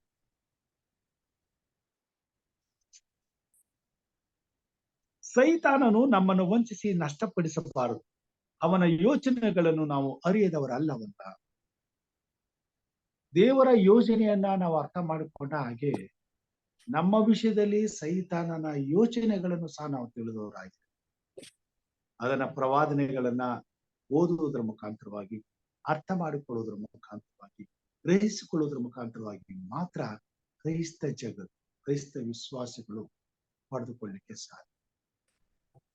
ನಮ್ಮ ನೆಕ್ಸ್ಟ್ ಶೋಧನೆ ಏನಂತೇಳಿ ಸೈತಾನ ಏನ್ ತರಬಹುದು ಎಂಬುದಾಗಿ ಮೊದಲೇ ದೇವರ ಮಕ್ಕಳಿಗೆ ಗೊತ್ತಾಗ್ತದೆ. ಹೇಗೆ? ದೇವರ ಪ್ರವಾದನ ವಾಕ್ಯಗಳನ್ನ ಓದುವುದರಿಂದ ತಿಳ್ಕೋದು. ಮತ್ತು ಆ ಶೋಧನೆಗಳು ಬರುವಾಗ ಅವುಗಳಿಂದ ತಪ್ಪಿಸಿಕೊಳ್ಳಬೇಕಾದ್ರೆ ಏನಕ್ಕೆ ಸಾಧ್ಯ ಅನ್ನೋದನ್ನು ಸಹ ದೇವರ ಮಕ್ಕಳಿಗೆ ಅರಿವಾಗ್ತದೆ. ಆದುದರಿಂದಲೇ ಅವರು ನಿರ್ಭಯವಾಗಿ, ನಿರಾತಂಕವಾಗಿ ಆ ಶೋಧನೆಗಳಲ್ಲಿ ಸಮಾಧಾನದಿಂದ ಅವುಗಳನ್ನ ಆತಂಕವಿಲ್ಲದೆ ಜಯಿಸ್ತಾರೆ. ದಾನಿಯೇಲನಿಗೆ ಆತಂಕ ಆಗಲಿಲ್ಲ. ರುಜುವಾಗೋಯ್ತು, ಎಲ್ರಿಗೂ ಗೊತ್ತಾಯ್ತು. ಎಲ್ರು ಅವ್ರವ್ರ ದೇವ್ರಿಗೆ ಎಲ್ಲಾನ ಬಿಟ್ಬಿಟ್ಟು ರಾಜನನ್ನ ಪೂಜೆ ಮಾಡೋಕ್ ಶುರು ಮಾಡಿದ್ರು. ಆದ್ರೆ ದಾನಿಯೇಲ ಹಾಗೆ ಮಾಡ್ಲಿಲ್ಲ. ದಾನಿಯೇಲನು ಗೊತ್ತಿತ್ತು, ದಾನಿಯೇಲನು ಜೀವ ಸ್ವರೂಪನಾದ ದೇವರ ಪ್ರತಿನಿಧಿ. ಅದಕ್ಕಾಗಿಯೇ ಈ ಹೊತ್ತು ನನಗೆ ಬಂದಿದೆ. ನಾನು ದೇವರಿಗೆ ನಿಷ್ಠೆಯಾಗಿ ನಡ್ಕೊಳ್ಳುವುದರ ಮುಖಾಂತರವಾಗಿ ದಾರ್ಯವೇಶನಿಗೆ ನನ್ನ ದೇವರನ್ನ ಪರಿಚಯ ಮಾಡಿಸ್ಬೇಕು, ನನ್ನ ದೇವರ ಶಕ್ತಿಯನ್ನು ತಿಳಿಸಬೇಕು, ನನ್ನ ದೇವರ ಅಗಮ್ಯತೆಯನ್ನು ತಿಳಿಸಬೇಕು. ನನ್ನ ದೇವರು ನಿಜವಾದಂತ ದೇವರು, ಸರ್ವಶಕ್ತನಾದಂತ ದೇವರು, ಸೃಷ್ಟಿಕರ್ತನು, ಎಲ್ಲಾ ಜೀವಿಗಳಿಗೆ ಒಡೆಯನು, ಆದಿಯು ಅಂತ್ಯವು, ಜೀವ ಮರಣ ಆತನ ಕೈಯಲ್ಲಿ ಇದೆ ಎಂಬುದನ್ನ ರಾಜನಿಗೆ ತಿಳಿಸಬೇಕು. ಅದಕ್ಕೋಸ್ಕರ ಆತನು ತನ್ನ ಧ್ಯೇಯ, ತನ್ನ ಪದ್ಧತಿ, ತನ್ನ ವಿಚಾರಗಳನ್ನ ಸ್ವಾಮಿ ನಿಷ್ಠೆಯಲ್ಲಿ ತಾನು ಅನುಸರಿಸುತ್ತಿದ್ದಂತ ತನ್ನ ಆರಾಧನೆಯನ್ನ ಎಂದಿಗೂ ನಿಲ್ಲಿಸಲಿಲ್ಲ. ಯಥಾ ಪ್ರಕಾರವಾಗಿ ತಾನು ತನ್ನ ಕಿಟಕಿಯ ಬಾಗಿಲುಗಳನ್ನ ತೆರೆದು ದೇವರನ್ನ ಪ್ರಾರ್ಥಿಸ್ತಾನೆ. ಇದೇ ಸಮಯವನ್ನ ನೋಡಿಕೊಂಡು ಹೋಗಿ ಆತನ ಮೇಲೆ ದೂರ ಹೇಳ್ತಾನೆ. ಸಿಪಾಯಿಗಳು ಬಂದು ನೋಡ್ತಾರೆ, ದಾನಿಯೇಲನು ಹಾಗೆ ಮಾಡ್ತಿರ್ತಾನೆ. ಅವನನ್ನ ಹಿಡ್ಕೊಂಡ್ ಬರ್ತಾರೆ. ಈಗ ದಾರ್ಯವೇಶನ ಮುಂದೆ ನಿಲ್ಲಿಸಿದ್ದಾರೆ. ದಾರ್ಯವೇಶನಿಗೆ ಆಗ ಗೊತ್ತಾಯ್ತದೆ, ಇಲ್ಲೇನೋ ತಪ್ಪು ನಡೆದೋಯ್ತು, ನನ್ನ ತೀರ್ಪಿನಲ್ಲಿಯೂ ತಪ್ಪು ನಡೆದೋಯ್ತು. ಈಗ ನಾನು ಏನ್ ಮಾಡ್ಲಿ?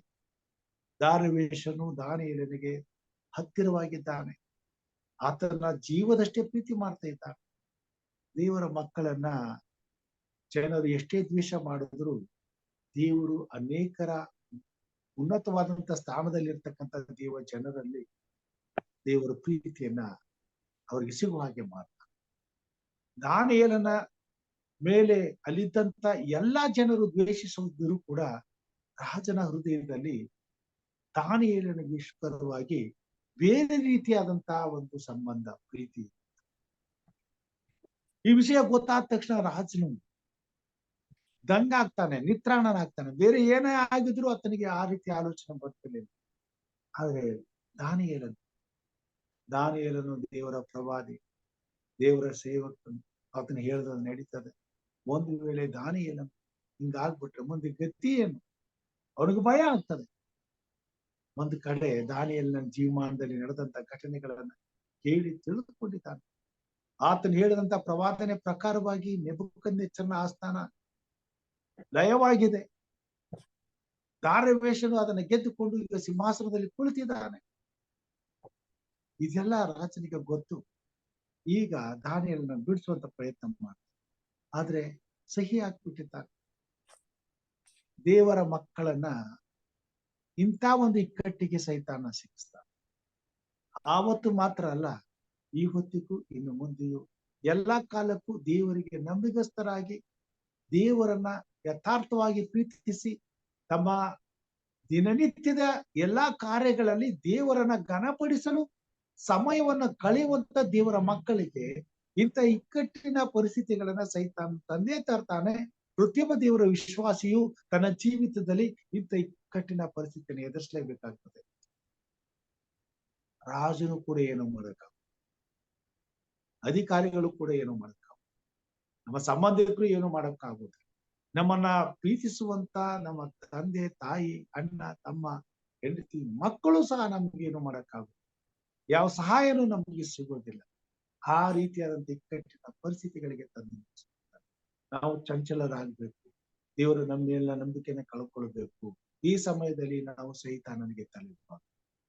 ಸೈತಾನ ತಂತ್ರೋಪಾಯಗಳಿಗೆ ಬಲಿಯಾಗ ಅಂತ ಮಾರ್ಗಗಳನ್ನ ಕಲ್ಪಿಸಿಕೊಂಡ. ಆದ್ರೆ ದಾನಿಯೇಲನು ತನ್ನ ದೇವರ ಮೇಲನ ನಿಷ್ಠೆಯನ್ನ ಆತನು ಬಿಡ್ಲಿಲ್ಲ, ಕಳೆದುಕೊಳ್ಳಿಲ್ಲ. ಕಾರಣ ಆತನು ದೇವರ ಜೊತೆಯಲ್ಲಿ ತನ್ನ ನಿಕಟವಾದಂತ ಸಂಬಂಧವು ಯಾವ ಕಾಲಕ್ಕೂ ಕಳೆದುಕೊಳ್ಳುವಂತಹ ಅವಕಾಶಕ್ಕೆ ತ್ಯಾಗ ಮಾಡಿಕೊಂಡಿದೆ. ಪ್ರಾಣಕ್ಕಿಂತಲೂ ಹೆಚ್ಚಾಗಿ ಯೇಸು ಕ್ರಿಸ್ತನನ್ನ ಪ್ರೀತಿಸಿ ನಿನ್ನ ಸೃಷ್ಟಿಕರ್ತನಾದಂತ ನಿನ್ನ ದೇವರನ್ನ ಗುಣ ಪ್ರಾಣದಿಂದಲೂ, ಗುಣಶಕ್ತಿಯಿಂದಲೂ, ಗುಣಬುದ್ಧಿಯಿಂದಲೂ ಪ್ರೀತಿಸಬೇಕು ಅಂತಕ್ಕಂಥ ಆಜ್ಞೆಯನ್ನ ಆತನು ತನ್ನ ವೈಯಕ್ತಿಕವಾದ ಬದುಕಿನಲ್ಲಿ ದಿನನಿತ್ಯವೂ ಅನುಭವಿಸಿದನು, ಪರಿಪಾಲಿಸಿದನು. ಅದಕ್ಕಾಗಿ ಎಂಥ ಪರಿಸ್ಥಿತಿಯಲ್ಲಿಯೂ ತನ್ನ ದೇವರ ಹೆಸರನ್ನ ಕೆಳಕ್ಕೆ ಹಾಕೋದಕ್ಕೆ ಬಿಟ್ಟುಕೊಳ್ಳಿಲ್ಲ. ತಾನು ಹೋಗಿ ತನ್ನ ಕೆಲಸವನ್ನು ಲಿಖಿತದ ಪ್ರಕಾರವಾಗಿ ಎಲ್ಲಾ ಜನರು ಸಂತೋಷದಿಂದ ದಾನಿಯೇಲನ ಕಥೆಯನ್ನ ಮುಗಿಸ್ಕೊಡೋದಕ್ಕೆ ಸಿಂಹದ ಬಾಯಿಗೆ ತಳ್ಳಿಬಿಟ್ರು. ರಾಜನ ಮುದ್ರೆ ಹಾಕುವಂತ ಆ ಸೀಲ್ ಹಾಕಲ್ಪಟ್ಟು ಸಮಾಧಿ ಗವಿ ಮುಚ್ಚಲ್ಪಟ್ಟು ಮುಗಿದೋಯ್ತು. ರಾಜನು ಮನೆಗೆ ಹೋಗ್ತಾನೆ, ನಿದ್ರೆ ಬರೋದೆ. ಪ್ರಿಯ ಸಹೋದರ ಸಹೋದರಿಯರೇ, ನಾವು ದೇವರ ಸೇವೆಯಲ್ಲಿ, ದೇವರ ಯೋಜನೆಯಲ್ಲಿ ನಿಷ್ಠೆಯಿಂದ ದೇವರಿಗಾಗಿ ಜೀವಿಸೋದಾದ್ರೆ ನಮಗಾಗಿ ಯಾರೊಂದು ಜೀವ ಮರಗುತ್ತದೆ, ಅಳುತ್ತದೆ, ಬೇಡ್ಕೊಳ್ತದೆ, ನಮ್ಮ ಜೀವಕ್ಕಾಗಿ ಹಂಬಲಿಸ್ತದೆ. ರಾಜನಿಗೂ ದಾನಿಯನಿಗೂ ಯಾವ ಸಂಬಂಧ? ಒಬ್ಬ ನೌಕರ ಅಷ್ಟೇ, ಒಬ್ಬ ಅಧಿಕಾರಿ ಅಷ್ಟೇ. ಆದ್ರೆ ದಾನಿಯೇಲನು ತನ್ನ ಹೆತ್ತ ಮಕ್ಕಳಿಗಿಂತ ನೋವನ್ನ, ದಾರಿವೇಷನು ಅನುಭವಿಸ್ತಿದ್ದಾನೆ. ಆ ರಾತ್ರಿ ಅವನು ಉಪವಾಸ ಬಿಡ್ತಾನೆ, ಅವನಿಗೆ ನಿದ್ರೆ ಹೋಗ್ತಾನೆ, ಅವನು ದೇವರಲ್ಲಿ ಮೊರೆ ಇಡ್ತಾನೆ, ದೇವರೇ ಅವನ ಜೀವ ಉಳಿಸಪ್ಪ. ನೋಡ್ರಿ, ದೇವರು ಎಂತ ಕಾರ್ಯವನ್ನ ಮಾಡ್ತಾರೆ. ನಾವು ಸಂಕಷ್ಟಕ್ಕೊಳಗಾದ್ರೂ ಅನೇಕ ಜನರು ತಮ್ಮ ಪಾಪಗಳನ್ನು ಒಪ್ಪಿಕೊಳ್ಳುವ ಹಾಗೆ, ತಮ್ಮ ಪಾಪಗಳಿಗೆ ಪಶ್ಚಾತ್ತಾಪ ಪಡುವ ಹಾಗೆ, ದೇವರ ಜನರಿಗಾಗಿ, ದೇವರ ಘನತೆಗಾಗಿ ಯೋಚನೆ ಮಾಡುವ ಹಾಗೆ ದೇವರು ಕಾರ್ಯ ಮಾಡ್ತಾರೆ. ಅದ್ಭುತ. ಒಬ್ಬ ದೇವರ ವಿಶ್ವಾಸಿ, ಒಬ್ಬ ದೇವರ ಮಗನು ದೇವರಿಗೆ ನಿಷ್ಠೆಯಿಂದ ನಡ್ಕೊಂಡ್ರೆ ಇಂಥ ಅದ್ಭುತ ಕಾರ್ಯಗಳನ್ನ, ಮಹತ್ ಕಾರ್ಯಗಳನ್ನ ದೇವರು ಮಾಡ್ತಾರೆ. ದಾನಿಯೇಲನನ್ನ ಬೆಳಿಗ್ಗೆ ಅಷ್ಟೊತ್ತಿಗೆ ಬಂದದ್ದು ನೋಡ್ತಾನೆ, ಬಂದು ಈ ಮಾತನ್ನ ಕೇಳ್ತಾನೆ. ಏನಂತ? 16ನೇ ವಚನದಲ್ಲಿ, ದಾನಿಯೇಲನನ್ನು ತಂದು ಸಿಂಹಗಳ ಗವಿಯಲ್ಲಿ ಹಾಕಿಬಿಟ್ಟರು. ಆಗ ರಾಜನು ದಾನಿಯೇಲನಿಗೆ, ನೀನು ನಿತ್ಯವೂ ಭಜಿಸುವ ದೇವರು ನಿನ್ನನ್ನು ಉದ್ಧರಿಸಲಿ ಎಂದು ಹರಸಿದನು. ಅದಾಗ್ತದೆ. 20ನೇ ವಚನದಲ್ಲಿ ನಾವು ನೋಡ್ತೇವೆ, ದಾನಿಯೇಲನಿದ್ದ ಗವಿಯ ಸಮೀಪಕ್ಕೆ ಬಂದು ಅವನು ದುಃಖ ಧ್ವನಿಯಿಂದ ದಾನಿಯೇಲನನ್ನು ಕೂಗಿ, ದಾನಿಯೇಲನೇ, ಜೀವ ಸ್ವರೂಪನಾದ ದೇವರ ಸೇವಕನೇ, ನೀನು ನಿತ್ಯವೂ ಭಜಿಸುವ ನಿನ್ನ ದೇವರು ನಿನ್ನನ್ನು ಸಿಂಹಗಳಿಂದ ಉದ್ಧರಿಸ ಶಕ್ತನಾದನು ಎಂದು ಕೇಳಲು, ನಿನ್ನ ದೇವರು ನಿನ್ನನ್ನು ಕಾಪಾಡನು. ಆ ಧ್ವನಿ ದಾನಿಯೇಲನ ಕಿವಿಗೆ ಬಿದ್ದ ತಕ್ಷಣ ದಾನಿಯೇಲನು ಸಿಂಹಗಳ ಗವಿಯಿಂದ ಮಾತಾಡ್ತಾನೆ, ಪ್ರತಿಧ್ವನಿಸ್ತದೆ. ದಾನಿಯೇಲ ಹೇಳ್ತಾನೆ, ಅರಸೇ, ಚಿರಂಜೀವಿಯಾಗಿರು. ನನ್ನ ದೇವರು ತನ್ನ ದೂತನನ್ನು ಕಳುಹಿಸಿ ಸಿಂಹಗಳ ಬಾಯನ್ನು ಬಂಧಿಸಿದನು. ಆಮೇಲೆ ಇತ್ತಾನೆ ಕೊನೆ ಕಾಲದಲ್ಲಿ ದೇವರ ಮಕ್ಕಳ ಜೀವಿತದಲ್ಲಿ ನಡೆಯುವಂತಹ ಘಟನೆಯಾಗಿದೆ. ಸೈತಾನನು ಸಿಂಹದೋಪಾದಿಯಲ್ಲಿ ಯಾರ ನುಂಗಲಿ, ಯಾರನ್ನು ಬಿಡಲಿ ಎಂಬುದಾಗಿ ಗರ್ಜಿಸುತ್ತಾ, ನಮ್ಮ ನಾಶನಕ್ಕೆ ಹೊಂಚು ಹಾಕುತ್ತಾ, ಎಲ್ಲಾ ರೀತಿಯಾದಂತಹ ಬೇಡಿಯನ್ನು ಹಾಕಿ, ಬಲೆಯನ್ನು ಹಾಕಿ ನಮ್ಮನ್ನು ಹಿಡಿದು ಬೋನಿಗೆ ಹಾಕಿದ್ರು ಸಹ ನಮ್ಮನ್ನು ಬಿಡಿಸುವಂತ ಸರ್ವಶಕ್ತನಾದಂತ ದೇವರು ಸಿಂಹಗಳ ಬಾಯನ್ನು ಕಟ್ಟಿದ ಹಾಗೆ ಎಲ್ಲಾ ಪರಿಸ್ಥಿತಿಗಳ ಇಕ್ಕಟ್ಟಿನಿಂದ ನಮ್ಮನ್ನ ಬಿಡಿಸಿ ಹೊರಗೆ ತರ್ತಾನೆ. ದಾನಿಯೇಲ ಹೇಳ್ತಾನೆ, ನನ್ನ ದೇವರು ಸಿಂಹಗಳ ಬಾಯಿಂದ. ಇದು ಪ್ರತಿಯೊಬ್ಬ ದೇವರಿಗೆ ನಿಷ್ಠೆಯಿಂದ ನಡೆದುಕೊಳ್ಳುವಂತ ಕ್ರೈಸ್ತ ವಿಶ್ವಾಸಿಯ ಜೀವಿತದಲ್ಲಿ ದೇವರು ಕಾರ್ಯ ಸಾಧಿಸುವಂತ ಸತ್ಯ ಆಗಿದೆ. ಇದನ್ನ ಪ್ರತಿಯೊಬ್ಬ ಕ್ರೈಸ್ತ ವಿಶ್ವಾಸಿಯು ನಂಬಬೇಕಾಗಿದೆ. ಇದನ್ನ ಆಗಿನ ಕಾಲದ ಭಕ್ತರು ಮೊದಲೇ ನಂಬಿದ್ದರಿಂದ ಅಂತ ಸಮಯಗಳು ನಡೆಯುವಾಗ ಧೀರವಾಗಿ ಅದನ್ನ ಎದುರಿಸಿದ್ರು, ಜಯಿಸಿದ್ರು, ತಮ್ಮ ನಿಷ್ಠೆಯನ್ನ ತೋರಿಸಿದ್ರು, ದೇವರಿಗೆ ಮಹಿಮೆಯನ್ನು ತಂದ್ರು. ದೇವರು ಮಹಿಮೆ ಹೊಂದುವಂತ ಕಾರ್ಯಗಳು ಅವರ ಜೀವಿತದಲ್ಲಿ ನಡೆದಿದ್ವು. ರಾಜ ಮಹಾರಾಜರು ಸತ್ಯ ದೇವರನ್ನ ಅಂಗೀಕಾರ ಮಾಡಿಕೊಂಡ್ರು, ಸತ್ಯ ದೇವರಿಗೆ ಅಡ್ಡ ಬಿದ್ದು ಸತ್ಯ ದೇವರನ್ನ ಆರಾಧಿಸಿದ್ರು. ಈ ಕಾರ್ಯಗಳಿಂದ ದೇವರ ಪ್ರವಾದನೆ ನೆರವೇರುವುದಕ್ಕೆ ದೇವರು ಕಾರ್ಯ ಮಾಡ್ತಾರೆ. ಅನಂತರ ಈತನ ಕಾಲದಲ್ಲಿ ನೆಹೆಮೀಯನು, ಏಲ್ಚರನು, ಜಕ್ಕರನು ಇವರೆಲ್ಲ ಬರ್ತಾರೆ. ನೆಹೆಮೀಯನು ಹೋಗಿ ಇವನ ಆಸ್ಥಾನದಲ್ಲಿ ಇದ್ದುಕೊಂಡು ಇವನ ಮುಖಾಂತರವಾಗಿ ಇಸ್ರೇಲ್ ಜನರನ್ನ ಬಿಡಿಸಿಕೊಂಡು ಯೆರೂಸಲೇಮ್ ಪಟ್ಟಣಕ್ಕೆ ಹೋಗ್ತಾರೆ. ಯೆರೂಸಲೇಮ್ ಪಟ್ಟಣವನ್ನು, ಪ್ರಿಯ ಸಹೋದರ ಸಹೋದರಿಯರೇ, ಪ್ರವಾದನೆಗಳಲ್ಲಿ ದೇವರು ಕ್ರೈಸ್ತಿಯ ಜೀವಿತದಲ್ಲಿ ತನ್ನ ನಡೆಸುವಿಕೆಯನ್ನ ನಮಗೆ ನಿಖರವಾಗಿ ತೋರಿಸ್ತಾನೆ. ಹಾಗೆ ಈ ಜಗತ್ತಿಗೂ ತಾನೇ ನಿಜವಾದಂತ ದೇವರೆಂಬುದನ್ನ ಸಾಬೀತು ಮಾಡ್ತಾನೆ. ಇಲ್ಲಿ ಪ್ರಾಮುಖ್ಯವಾದದ್ದು ನಮ್ಮ ನಂಬಿಕೆ, ದೇವರ ಮೇಲಿನ ನಿಷ್ಠೆ. ನಾವು ದೇವರಿಗೆ ನಿಷ್ಠೆಯಿಂದ ಭಯಭಕ್ತಿಯಿಂದ ಜೀವಿಸುವುದಾದ್ರೆ ನಿಶ್ಚಯವಾಗಿ ದೇವರು ನಮ್ಮನ್ನು ಅದ್ಭುತಕರವಾಗಿ ಆಶ್ಚರ್ಯಕರವಾಗಿ ನಡೆಸುವುದಲ್ಲದೆ ಈ ಭೂಮಿ ಮೇಲೆ ಎಂತಹ ಮರಣಕರವಾದಂತಹ ಸಂಕಟಗಳು ಎದುರಾಗಿ ಬಂದರೂ ಸಹ ಅವುಗಳಿಂದ ನಮ್ಮನ್ನು ಬಿಡುಗಡೆ ಮಾಡಿ ತನ್ನ ನಾಮದ ಘನತೆಗೆ ತಕ್ಕಂತೆ ನಮ್ಮನ್ನು ಉಪಯೋಗಿಸಿ ತಾನು ಮಹಿಮೆ ಹೊಂದಿ ನಮ್ಮನ್ನು ಜಯಶಾಲಿಗಳನ್ನ. ಹಾಗೆ ಪ್ರತಿಯೊಬ್ಬ ಕ್ರೈಸ್ತಿಯ ವಿಶ್ವಾಸಿಯ ಜೀವಿತದಲ್ಲಿ ದೇವರು ಜಯಶಾಲಿಯನ್ನಾಗಿ ಮಾಡಲಿ, ನನ್ನ ರಾಜ್ಯಕ್ಕೆ ಸಿದ್ಧಪಡಿಸಲಿ. ಈ ಭೂಮಿ ಮೇಲೆ ಅನ್ಯ ಜನಗಳಾಗಿರ್ತಕ್ಕಂಥ ಎಲ್ಲಾ ಜನಾಂಗಗಳಲ್ಲಿ ಹೇಗೆ ನೆಬೂಕದ್ನೆಚ್ಚರನಿಗೂ ದಾರ್ಯಾವೆಷನಿಗೂ ದೇವರು ತಾನು ಸರ್ವಾಧಿಕಾರಿ, ಸರ್ವಶಕ್ತನು, ಗುಣೋತ್ತಮನು, ಪರಾಕ್ರಮಿಶಾಲಿಯಾದಂತ ದೇವರು, ತಾನೇ ನಿಜವಾದಂತ ದೇವರು ಎಂಬುದನ್ನ ಸಾಬೀತು ಮಾಡಿದನೋ, ಅದೇ ರೀತಿ ಕೊನೆ ಕಾಲದಲ್ಲಿ ಎಲ್ಲಾ ರಾಜ್ಯಗಳಲ್ಲಿ, ಎಲ್ಲಾ ದೇಶಗಳಲ್ಲಿ ಇರ್ತಕ್ಕಂಥ ಎಲ್ಲಾ ದೇಶದ ರಾಜಕಾರಣಿಗಳ ಮುಂದೆ, ಅಧಿಕಾರಿಗಳ ಮುಂದೆ, ನಾಯಕರ ಮುಂದೆ ದೇವರು ತಾನು ಸರ್ವಶಕ್ತನೆಂಬುದನ್ನ ಸಾಬೀತು ಮಾಡುವಂತೆ ದೇವರು ಕಾರ್ಯ ಮಾಡಲಿ ಎಂಬುದು ನಮ್ಮ ಪ್ರಾರ್ಥನೆಯಾಗಿದೆ.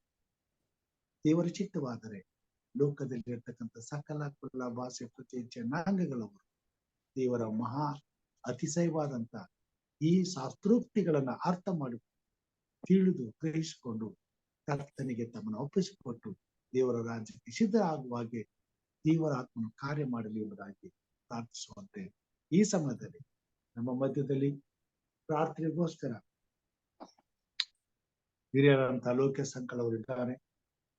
ಅವರು ಇದ್ದರೆ ಪ್ರಾರ್ಥನೆ ಮಾಡಬೇಕೆಂಬ ಕೇಳ್ಕೊಂಡು, ಲೋಕದಲ್ಲಿರುವಂತ ಎಲ್ಲ ದೇಶದ ನಾಯಕರುಗಳು, ರಾಜಕಾರಣಿಗಳು, ಮಂತ್ರಿಗಳು, ಪ್ರತಿಯೊಬ್ಬ ಅನ್ಯ ಜನರಿಗೂ ಯೇಸು ಕ್ರಿಸ್ತನೇ ನಿಜವಾದಂತ ದೇವರು ಎಂಬುದನ್ನ ಸಾರಿ ಹೇಳುವಂತ ಕಾಲ ಬಂದಿದೆ.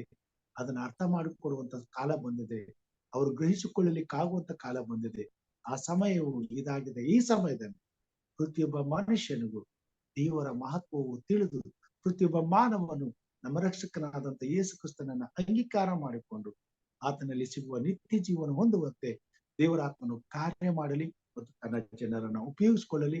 ಆತನ ಜನರನ್ನ ಎಲ್ಲ ಕೇಡಿನಿಂದ ತಪ್ಪಿಸಿ ಆತನು ಘನ ಹೊಂದಲಿ ಎಂಬುದಾಗಿ ಪ್ರಾರ್ಥಿಸಬೇಕೆಂಬುದಾಗಿ ಇದ್ದೀರಾ?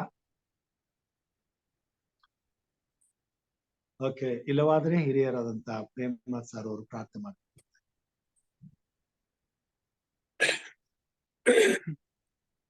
Yes, Pastor. Let us pray. Oh, gracious Heavenly Father, we thank you, my Lord, for giving one more opportunity, my Lord, and adding one more Sabbath in our lives. We thank you for all the blessings, Lord, we have received from the last Sabbath to this Sabbath, my Lord. Lord, we thank you for keeping us safe and away from harms and dangers. Lord, we thank you for this Sabbath hours that we are spending with you. We thank you for the Sabbath hours from yesterday evening that we are connected to you, my Lord. Continue to be with us, my Lord, and bless us. Lord, thank you for this wonderful message, my Lord, by your faithful servant, Pastor Raju, and his family. Yes, my Lord, in Thessalonians 5:20 we see that we should not reject the prophecy that is prophesied. Daniel, Shadrach, Meshach, and Abed, there we see, my Lord, how they were treated by the people. We see that many times they were in troubles, but yet our God lifted them up, my Lord. We should always think the plan of the Satan as to how he is deceiving. This can be done only through the understanding of the prophecies. Daniel knew that he is God who is the beginning and the end. Though that he should show the people the power of his God. You also see that as much as the people cursed, yet God always stood before his children when they were in troubles. You see that Daniel has won the heart of the king of Nebuchadnezzar.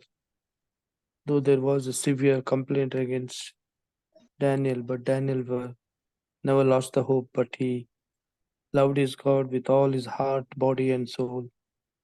Though he was put in the den of the lion, yet Daniel was safe with the help of his God. Daniel tells King, my God has protected me. He has closed the mouth of the lion. Do not worry, you be cheerful. My God is real and is always with me in the times of troubles. So Daniel says, if we believe our God shall always be with us in any situation. So let all the people on this earth understand that Jesus Christ is the only God, and whoever believes in him shall have an eternal life. Lord, yes, we thank you for this wonderful message, my Lord. Help us, my Lord, to be faithful and believe in our God, on account of which we shall have an eternal life. Lord, we pray for all the people on this earth that our Jesus Christ is going to come very soon, and there shall be a judgment on us. Lord, please help us to find a place in your kingdom, my Lord, and bless all the people on this earth who are scattered and are perishing, my Lord, not knowing what they are doing. Lord, please help them to understand that you are the only God and the real God. There is none others, my Lord, who can wash our sins, or else, my Lord, the people on this earth shall be lost. So, God, we humbly and sincerely pray for all our near and dear ones, to all our family members, and all the preachers and their near and dear ones, my Lord, to understand the prophecy so that they shall find a place in the kingdom of God. Yes, my Lord, please continue to be with us.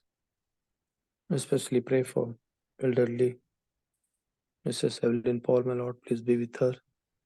Comfort her, my Lord, as she is with you the whole day, enjoying your words. Lord, please bless her and all her near and dear ones, my Lord. I also pray for Brother Lokesh. Please be with him, my Lord. Continue to bless him. Use him mightily, my Lord. Lord, please give him good health and prosperity, my Lord, and peace in his life and bless his family abundantly. I pray for Mrs. Rajeshwari, my Lord. Please be with her. Continue to bless her, my Lord. Please be with her. Take care of her family. And please fulfill all her desires, my Lord, with regards to her children's and the school. Yes, my Lord, also pray for Brother John David. Please be with him. You know, my Lord, how he's struggling to run his family. Please, Lord, let him, Lord, please do not let him down, my Lord. And please lift him up as he believes in you, as he is worshipping you, my Lord. Please help him, my Lord, to do his best. Please see that he finds a suitable job, my Lord, so that he can run his family smoothly and efficiently. Please bless him, my Lord, abundantly and use him mightily, so that he and his family shall not be lost. Lord, I pray for Mrs. Annie. Please be with her. Bless her family, her mother. Protect her from all the harms and dangers. Place your mighty angels surrounding her and her family, my Lord. Please be with her. Lord, I pray for rest of the family members, my Lord, who are yet to join this program, my Lord. I especially pray for my sister's daughter, Kavita, and her husband Rahul, and her son Kushal. Please be with them, my Lord. Lord, please help them, my Lord, as they're planning to move to MP at the workplace of her husband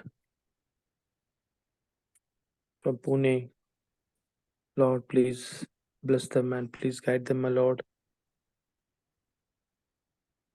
Please bless that family abundantly as they have, Lord, come to you. Lord, please don't let them down. Please lead them, my Lord. Help them in all the troubles. Help them to be united and be safe. I also pray for the rest of my family members, especially my children's daughter-in-laws and grandchildren in a special way. I pray for my wife, for healing her, for touching her, my Lord. Lord, help us to be with you all the hours. Help us, my Lord, to read your words and be connected to you, so that, my Lord, me and my family shall have a place in your kingdom. Lord, please use us mightily, my Lord. Help us to be a helping hand for your faithful servant, Pastor M. Raju, and his family. Lord, as he's striving hard to bring many more souls to your feet, my Lord. Lord, please guide him and lead him. Provide him with all the facilities that is required to run this program smoothly and efficiently. Give him good health. Pour your wisdom from above, my Lord, and give him peace and prosperity. Bless his family abundantly.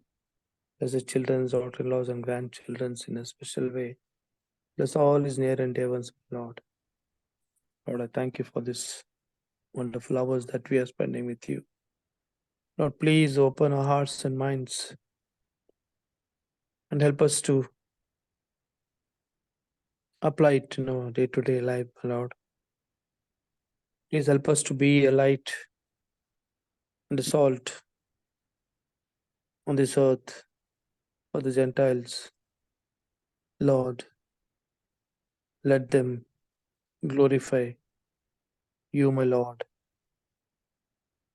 Let us be a witness to them, seeing our lifestyle. Lord, let them glorify our God in heaven and be blessed, my Lord. Bless all our neighbors. Lord, help them, my Lord, to come to you, to feed, my Lord, so that they shall not be lost, shall find a place in your kingdom. Once again, Lord, I submit myself and the entire congregation, especially Pastor M. Raju and his family, to your mighty hands, my Lord. Lord, help us to come to your house of prayer at the earliest, in the right time, my Lord, and worship you, and to have a good fellowship in the house of prayer, my Lord. Lead us and guide us, my Lord. I pray in the precious name of Jesus Christ. Amen. ಆಮೇಲೆ ಆಮೇಲೆ ಆಮೇಲೆ ಉತ್ತಮವಾದ ಪ್ರಾರ್ಥನೆಗಾಗಿ ಹಿರಿಯರಾದಂತ ಪ್ರೇಮ sir ಅವರಿಗೆ ನಾನು ವಂದನೆಗಳನ್ನು ಸಲ್ಲಿಸ್ತೇನೆ. ಈ ಸಮಯದಲ್ಲಿ ಪ್ರಾರ್ಥನೆ ವಿಜ್ಞಾಪನೆಗಳಿದ್ರೆ ತಿಳಿಸಬೇಕೆಂಬುದಾಗಿ. Pastor, yeah, this is ಸ್ವಲ್ಪ ಪರವಾಗಿಲ್ಲ. There's relief. So thank you for your prayer. And continue to pray for my family, Pastor. Especially pray for Rahul and Kavita and Kushal. They're trying to move to Madhya Pradesh as their husband is there. So they're joining after a long time. So please pray for them, Pastor. Rahul and his wife Kavita, and his son, her son Kushal. ಅವ್ರಿಗೋಸ್ಕರ ಪ್ರಾರ್ಥನೆ ಮಾಡಿ pastor. Okay, ಪ್ರಾರ್ಥನೆ ಮಾಡೋಣ. ನಮ್ಮನ್ನು ಬಹಳವಾಗಿ ಪ್ರೀತಿ ಮಾಡಿದ ಮಹಾಸ್ವಾಮಿ, ಈ ದಿನದ ಸಂದೇಶಕ್ಕಾಗಿ ನಿನಗೆ ಸ್ತೋತ್ರ. ನಿನ್ನ ಮಕ್ಕಳಾದ ನಾವು ಈ ಕೊನೆಯ ಕಾಲದಲ್ಲಿ ಜೀವಿಸುತ್ತಿರುವಾಗ ಭವಿಷ್ಯದಲ್ಲಿ ಸ್ವಾಮಿ ಪ್ರವಾದನೆಗಳು ನೆರವೇರುವುದರಿಂದ ಆ ಸಮಯದಲ್ಲಿ ನಿನ್ನ ನಾಮದ ಘನತೆ ಗೌರವಕ್ಕೆ ಪಾತ್ರರಾಗಿ ನಿನ್ನನ್ನು ಸ್ವಾಮಿ ಯಥಾರ್ಥವಾಗಿ ಪ್ರೀತಿಸಿ ನಿನ್ನನ್ನು ಸನ್ಮಾನಿಸಿ ಈ ಭೂಮಿ ಮೇಲೆ ಕರ್ತನೆ ನಂಬಿಕಸ್ಥರಾಗಿ ಜೀವಿಸಲು ಬೇಕಾದಂತ ಸಾಕ್ಷಿಯನ್ನ ನಮ್ಮ ಮುಂದೆ ಇಟ್ಟಿದ್ದಕ್ಕಾಗಿ ನಿನಗೆ ಸ್ತೋತ್ರ ಸ್ವಾಮಿ. ಕರ್ತನೆ, ದಾನಿಯೇಲನ ಮುಖಾಂತರವಾಗಿ ದೇವರ ಮಕ್ಕಳಾದಂತ ನಾವು ಆದರಣೆಯನ್ನು ಬಲವನ್ನು ಹೊಂದಿದವರಾಗಿ ಮುಂದಿನ ದಿನಮಾನಗಳಲ್ಲಿ ಸ್ವಾಮಿ ನಿನ್ನ ನಾಮದ ಘನತೆಗಾಗಿ ಸ್ಥಿರತೆಯಿಂದ ನಂಬಿಕೆಯನ್ನು ವ್ಯಕ್ತಪಡಿಸಬೇಕಾಗುವಂತೆ ನಿನ್ನ ಮಕ್ಕಳಾದ ನಮ್ಮೆಲ್ಲರಿಗೂ ಸ್ವಾಮಿ ದಾನಿಯೇಲನಿಗೆ ಅನುಗ್ರಹಿಸಿದಂತ ದೇವರ ಆತ್ಮನನ್ನ ನಮಗೂ ಅನುಗ್ರಹಿಸಬೇಕೆಂಬುದಾಗಿ ಪ್ರಾರ್ಥಿಸ್ತೇನೆ ಸ್ವಾಮಿ. ಯಾರ್ಯಾರು ನಿನ್ನನ್ನು ಯಥಾರ್ಥವಾಗಿ ಪ್ರೀತಿಸುತ್ತಾರೋ, ಯಾರ್ಯಾರು ಸ್ವಾಮಿ ನಿನ್ನ ಮೇಲೆ ನಿಷ್ಠೆಯಿಂದ ನಿನ್ನನ್ನು ಸನ್ಮಾನಿಸುವವರಾಗಿದ್ದಾರೋ, ಯಾರ್ಯಾರು ನಿಜವಾಗಿಯೂ ನಿನ್ನನ್ನು ಘನಪಡಿಸಲು ಪ್ರೀತಿಪೂರ್ವಕವಾದ ಭಕ್ತಿಪೂರ್ವಕವಾದ ಆರಾಧನೆಯನ್ನ ದಿನಾಲು ನಿನಗೆ ಸಲ್ಲಿಸುತ್ತಿದ್ದಾರೋ ಅಂತ ಎಲ್ಲಾ ಭಕ್ತರ ಜೀವಿತವನ್ನ ನೀನು ವಿಶೇಷವೊಂದೆನಿಸಿ ಅವರ ಭವಿಷ್ಯವನ್ನ ನೀನು ರೂಪಿಸು ಸ್ವಾಮಿ. ಹೇಗೆ ದಾನಿಯೇಲನನ್ನು ಶದ್ರಕ್ ಮೇಷಕ್ ಅಬೇದ್ನೆಗೋ ಅವರನ್ನ ಸ್ವಾಮಿ ಎಲ್ಲಾ ಕೇಡಿನಿಂದ ತಪ್ಪಿಸಿ ಮರಣಕರವಾದಂತ ಸಂಕಟದಿಂದ ಬಿಡುಗಡೆ ಮಾಡಿ ಸ್ವಾಮಿ ನಿನ್ನ ನಾಮವನ್ನ ಮಹಿಮೆ ಪಡಿಸಿ ಅವರನ್ನ ಉದ್ಧರಿಸಿದೆಯೋ, ಹಾಗೆಯೇ ಕೊನೆ ಕಾಲದಲ್ಲಿ ನಿನಗಾಗಿ ಜೀವಿಸುವಂತ ಎಲ್ಲ ಕ್ರೈಸ್ತ ವಿಶ್ವಾಸಿಗಳನ್ನು ಸ್ವಾಮಿ ಎಲ್ಲ ಕೇಡಿನಿಂದ ತಪ್ಪಿಸಿ ಉದ್ಧರಿಸಿ ಕಾಪಾಡಿ ನಿನ್ನ ನಾಮವನ್ನು ಮಹಿಮೆ ಪಡಿಸಬೇಕೆಂಬುದಾಗಿ ಬೇಡುತ್ತೇವೆ. ಮತ್ತು ಈ ಜಗತ್ತಿನಲ್ಲಿ ಸ್ವಾಮಿ ಉನ್ನತ ಸ್ಥಾನದಲ್ಲಿರುವಂತ ಎಲ್ಲಾ ಜನರಿಗೂ, ರಾಜರಿಗೂ, ಮಹಾರಾಜರುಗಳಿಗೂ ಸ್ವಾಮಿ ಸರ್ವಶಕ್ತನಾದಂತ ನೀನೇ ದೇವರೆಂಬುದನ್ನು ಸ್ವಾಮಿ ನಾವು ಸಾಬೀತು ಮಾಡುವಂತೆ, ಅವರು ಗ್ರಹಿಸಿಕೊಳ್ಳುವಂತೆ, ನಂಬಿಕೊಳ್ಳುವಂತೆ, ನಿನಗೆ ಅಡ್ಡ ಬಿದ್ದು ನಿನ್ನೊಬ್ಬನನ್ನೇ ಆರಾಧಿಸುವಂತೆ ಕಾರ್ಯ ಮಾಡಬೇಕೆಂಬುದಾಗಿ ಬೇಡುತ್ತೇವೆ ಸ್ವಾಮಿ. ಪ್ರವಾದನೆಗಳಲ್ಲಿ ಬರೆದಿರುವಂತ ಪ್ರತಿಯೊಂದು ಮಾತುಗಳು ನೆರವೇರಿ ನೀನು ಈ ಲೋಕಕ್ಕೆ ಬರುವಾಗ ಸ್ವಾಮಿ ನಿನ್ನ ಚಿತ್ತವು ನೆರವೇರುವಂತ ಸಮಯದಲ್ಲಿ ನಿನ್ನ ಭಕ್ತರಾದಂತ ನಾವೆಲ್ಲರೂ ಸ್ವಾಮಿ ನಿನ್ನ ಎಲ್ಲಾ ಪ್ರವಾದನೆಗಳಲ್ಲಿ ಸ್ವಾಮಿ ನಾವು ಸತ್ಯವಂತರಾಗಿ ನಡ್ಕೊಳ್ಳುವಂತೆ, ನೀತಿವಂತರಾಗಿ ಬದುಕುವಂತೆ, ನಿನ್ನ ನಾಮವನ್ನು ಘನಪಡಿಸಿ ನಿನ್ನ ರಾಜ್ಯಕ್ಕೆ ಬಾಧ್ಯರಾಗುವಂತೆ, ನಿಷ್ಕಳಂಕರು ಪರಿಶುದ್ಧರೂ ಆಗಿ ನಿನ್ನ ಸನ್ನಿಧಾನದಲ್ಲಿ ಸ್ವಾಮಿ ಎತ್ತಲ್ಪಡುವಂತೆ ಕಾರ್ಯ ಮಾಡು.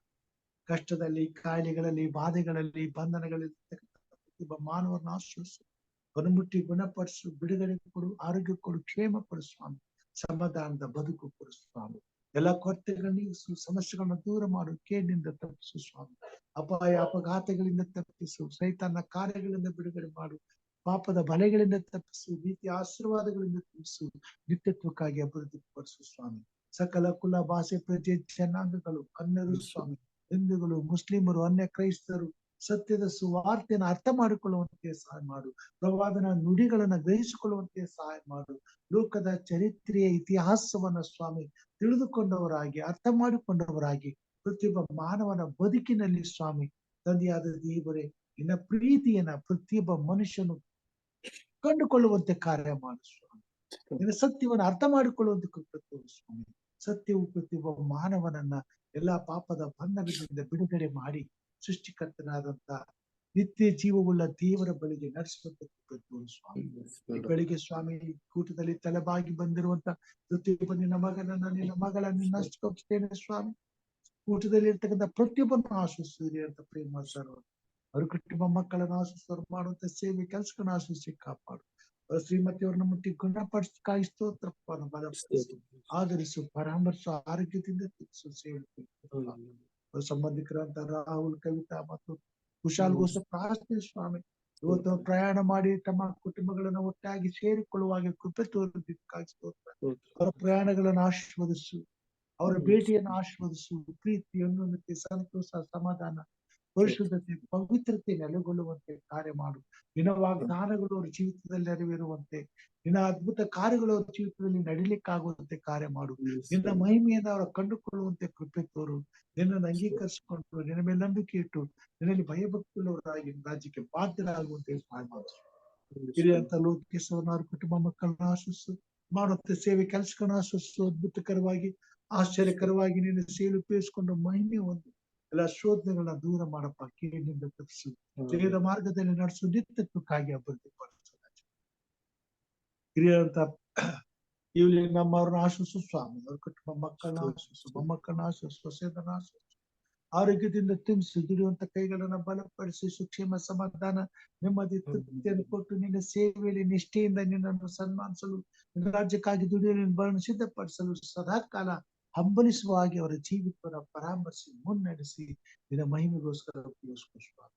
ವಿಶೇಷವಾಗಿ ಸ್ವಾಮಿ ಸಹೋದರಿ ರಾಜೇಶ್ವರ ಪ್ರಾರ್ಥನೆ ಮಗಳನ್ನು ಆಶಿಸು, ಕುಟುಂಬ ಮಕ್ಕಳನ್ನ ಆಶಿಸು, ಆರೋಗ್ಯದಿಂದ ತಿನ್ನಿಸು, ಆತ್ಮೀಯವಾಗಿ ಹತ್ತಿರವಾಗಿದ್ದುಕೊಂಡು ನಿನ್ನ ಸೇವೆಯಲ್ಲಿ ನಿನ್ನಲ್ಲಿ ಭಯಭಕ್ತರಾಗಿ ರಾಜ್ಯಕ್ಕಾಗಿ ದುಡಿದು ನಿನ್ನ ಭವನ ಸಿದ್ಧಪಡಿಸಲು ಬೇಕಾದ ಸಾಮರ್ಥ್ಯವನ್ನ ಮಗಳಿಗೆ ಕೊಡು.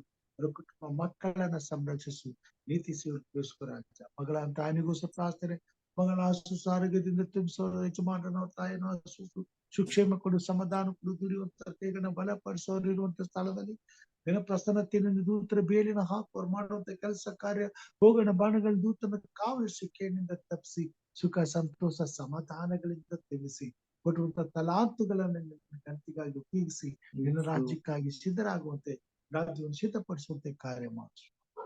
ಊಟದಲ್ಲಿ ಭಾವಿಸಿದ ಪ್ರತಿಯೊಬ್ಬ ಮಗನನ್ನ ಮಕ್ಕಳನ್ನ ಆಶೀರ್ವದಿಸು. ಈ ದಿನದಲ್ಲಿ ವಿಶೇಷವಾಗಿ ಸ್ವಾಮಿ ಪರಿಶುದ್ಧವಾದ ಸಬ್ಬತ್ತಿನಕ್ಕಾಗಿ ಸ್ತೋತ್ರ. ಈ ದಿನದ ಆರಾಧನೆ ಆಶೀರ್ವದಿಸು. ಈ ಆರಾಧನೆಯಲ್ಲಿ ಕೂಡಿ ಬರುವಂತ ವಿಶ್ವದಾದ್ಯಂತ ಎಲ್ಲಾ ಕ್ರೈಸ್ತ ವಿಶ್ವಾಸಗಳನ್ನ ಆಶೀರ್ವದಿಸು, ಆತ್ಮನ ಬಲದಿಂದ ಅಭಿಷೇಕಿಸು. ಕೊನೆಯ ಕಾಲವಾದದಲ್ಲಿ ಈ ಶ್ರೇಷ್ಠವಾದ ಹೋರಾಟವನ್ನು ಮಾಡುತ್ತಿರುವಾಗ ಪ್ರತಿಯೊಬ್ಬ ದೇವರ ಮಗನ ಮಗಳ ಜೊತೆ ನೀನು ಇದ್ದುಕೊಂಡು ಪರಿಶುದ್ಧವಾದ ಸಬ್ಬತ್ತಿನ ಜೀವ ಸ್ವರೂಪನಾದ ದೇವರ ಮುದ್ರೆಯನ್ನ ಯೇಸು ಕ್ರಿಸ್ತನನ್ನ ನಂಬಿರುವಂತಹ ಪ್ರತಿಯೊಬ್ಬ ಕ್ರೈಸ್ತ ದಾಸರ ಮೇಲೆ ಹಣೆಯ ಮೇಲೆ ಒತ್ತಲ್ಪಡುವಂತೆ ಕಾರ್ಯ ಮಾಡು. ನಿನ್ನ ಪ್ರವಾದನೆಗಳು ಈ ಪ್ರಕಾರವಾಗಿ ಮಾನವರ ಜೀವಿತದಲ್ಲಿ ನೆರವೇರುವಂತ ಕೃಪೆ ತೋರು. ನಿನ್ನ ಬರೋಣವು ಬೇಗನೆ ಆಗುವಂತೆ ಸಹಾಯ ಮಾಡು ಸ್ವಾಮಿ. ನಿನ್ನ ಮಕ್ಕಳಾದ ನಮ್ಮನ್ನ ಆಶ್ವಸು, ನನ್ನ ಕುಟುಂಬ ಮಕ್ಕಳನ್ನ ಮಾಡುವಂತ ಸೇವೆಯಲ್ಲಿರ್ತಕ್ಕಂಥ ಸಭೆಗಳನ್ನ ನಿನ್ನ ಆಶ್ವಸು ಸ್ವಾಮಿ. ಆತ್ಮನ ಬಲದಿಂದ ಅಭಿಷೇಕಿಸು. ಹೆಚ್ಚಿನ ಸೇವೆ ಮಾಡಲು ಬಲಾಧಿಕ್ಯಗಳನ್ನ, ಸುರಕ್ಷಿತ ಸುಕ್ಷೇಮಗಳನ್ನು ಕೊಟ್ಟು ಆಯುಷನ್ನು ಅನುಗ್ರಹಿಸಿ ನಿನ್ನ ಸೇವೆ ನಮ್ಮನ್ನು ಉಪಯೋಗಿಸು ಸ್ವಾಮಿ. ವೈರಿಗಳ ಕುತಂತ್ರಗಳಿಂದ, ಸೈತನ ಆಕ್ರಮಣಗಳಿಂದ ನಮ್ಮನ್ನ ತಪ್ಪಿಸಿ ಸಮಾಧಾನದ ಮಾರ್ಗದಲ್ಲಿ ನಡೆಸಿ, ಮಾಡಬೇಕಾದ ಸೇವೆಯನ್ನ ಸಂಪೂರ್ಣಗೊಳಿಸಿ ನಿನ್ನ ರಾಜ್ಯವನ್ನು ಸಿದ್ಧಪಡಿಸಿ ನಿನ್ನ ಬರುಣಕ್ಕೆ ಸಿದ್ಧರಾಗುವಂತೆ ಕಾರ್ಯ ಮಾಡಿ. ಈ ದಿನವೆಲ್ಲ ನಮ್ಮೊಂದಿಗಿದ್ದು ಆರಾಧನೆಯನ್ನು ಆಶೀರ್ವದಿಸಿ ಮಹಿಮೆ ಹೊಂದಬೇಕೆಂಬುದಾಗಿ ನಮಗೋಸ್ಕರ ಕಲ್ವಾರಿ ಶಿಲುಬೆ ಮೇಲೆ ಪ್ರಾಣ ನೀಡಿದ ನಮ್ಮ ರಕ್ಷಕನು ನಿನ್ನ ಮುದ್ದು ಮಗನೂ ಆಗಿರುವ ನಜರೀತಿನ ಯೇಸು ಸ್ವಾಮಿ ಹೆಸರಿನಲ್ಲಿ ತಾಳ್ಮೆಯಿಂದ ವಿನಯದಿಂದ ಬೇಡಿ ಹೊಂದಿದ್ದೇವೆ ನಮ್ಮ ತಂದೆಯೇ, ಆಮೇನ್. ಪರಲೋಕದಲ್ಲಿರುವ ನಮ್ಮ ತಂದೆಯೇ, ನಿನ್ನ ನಾಮವು ಪರಿಶುದ್ಧವೆಂದು ಎಣಿಸಲ್ಪಡಲಿ, ನಿನ್ನ ರಾಜ್ಯವು ಬರಲಿ, ನಿನ್ನ ಚಿತ್ತವು ಪರಲೋಕದಲ್ಲಿ ನೆರವೇರುವ ಪ್ರಕಾರ ಭೂಲೋಕದಲ್ಲಿ ನೆರವೇರಲಿ. ನಮ್ಮ ಅನುದಿನದ ಆಹಾರವನ್ನು ಇವತ್ತು ದಯಪಾಲಿಸಿಕೊಡು. ನಮಗೆ ತಪ್ಪು ಮಾಡಿದವರನ್ನು ನಾವು ಕ್ಷಮಿಸಿದಂತೆ ನಮ್ಮ ತಪ್ಪುಗಳನ್ನ ಕ್ಷಮಿಸು. ನಮ್ಮನ್ನು ಶೋಧನೆಯೊಳಗೆ ಸೇರಿಸದೆ ಕೇಡಿನಿಂದ ತಪ್ಪಿಸು. ಯಾಕೆಂದರೆ ರಾಜ್ಯವು ಬಲವು ಮಹಿಮೆ ಸದಾ ಕಾಲ ನಿನ್ನದೇ ಸ್ವಾಮಿ, ಆಮೇನ್. ನಮ್ಮ ತಂದೆಯಾದ ದೇವರ ಪ್ರೀತಿಯು, ನಮ್ಮ ರಕ್ಷಕನಾದಂತ ಯೇಸು ಕ್ರಿಸ್ತನ ಕೃಪೆಯು, ಪರಿಶುದ್ಧಾತ್ಮ ದೇವರ ಅನುನ್ನತಿಯು, ಐಕ್ಯತೆಯು, ಸಹವಾಸವು ಈಗಲೂ ಯಾವಾಗಲೂ ನಿರಂತರವು ನಿನ್ನನ್ನು ಪ್ರೀತಿಸಿ ನಿನ್ನನ್ನು ಆರಾಧಿಸುತ್ತಿರುವ, ನಿನ್ನ ನಾಮದ ಭಯಭಕ್ತಿಯಲ್ಲಿ ನಿಷ್ಠೆಯಿಂದ ಬದುಕುವಂತ ಪ್ರತಿಯೊಬ್ಬ ದೇವರ ಮಗನ ಮಗಳ ಮೇಲೆ ಸದಾ ಕಾಲ ನೆಲೆಯಾಗಿರಲಿ ಸ್ವಾಮಿ, ಆಮೇನ್. Praise God. ದೇವರ ನಾಮಕ್ಕೆ ಕೋಟಿ ಕೋಟಿ ಸ್ತೋತ್ರಗಳನ್ನ ಸಲ್ಲಿಸುತ್ತಾ ಕೂಡಿ ಬಂದಂತಹ ದೇವರ ಮಾಂದೆಗೆ ಕೃತಜ್ಞತೆಯನ್ನು ವಂದನೆಗಳನ್ನು ಸಲ್ಲಿಸ್ತೇನೆ. ಹೀಗೆ ದೇವರು ದಿನನಿತ್ಯವೂ ನಮ್ಮನ್ನ ಅತ್ಯಧಿಕವಾಗಿ ಆಶೀರ್ವದಿಸಿ ನನ್ನ ಮಹಿಮೆಗೋಸ್ಕರ ಉಪಯೋಗಿಸುತ್ತಾ ಬರಲಿ ಎಂಬುದಾಗಿ ಪ್ರಾರ್ಥಿಸುತ್ತಾ ಬೆಳಗಿನ ಶುಭಾಶಯಗಳನ್ನು ಕೋರುತ್ತೇನೆ. ಎಲ್ಲರಿಗೂ happy sir. Thank you, Pastor. ನಮ್ಮ ಯಜಮಾನ್ರಿಗೆ ಇವತ್ತು ಹುಟ್ಟಿದ ಹಬ್ಬದ ಶುಭಾಶಯಗಳು. ಪ್ರಾರ್ಥನೆ ಮಾಡಿ ಅವ್ರಿಗೋಸ್ಕರ.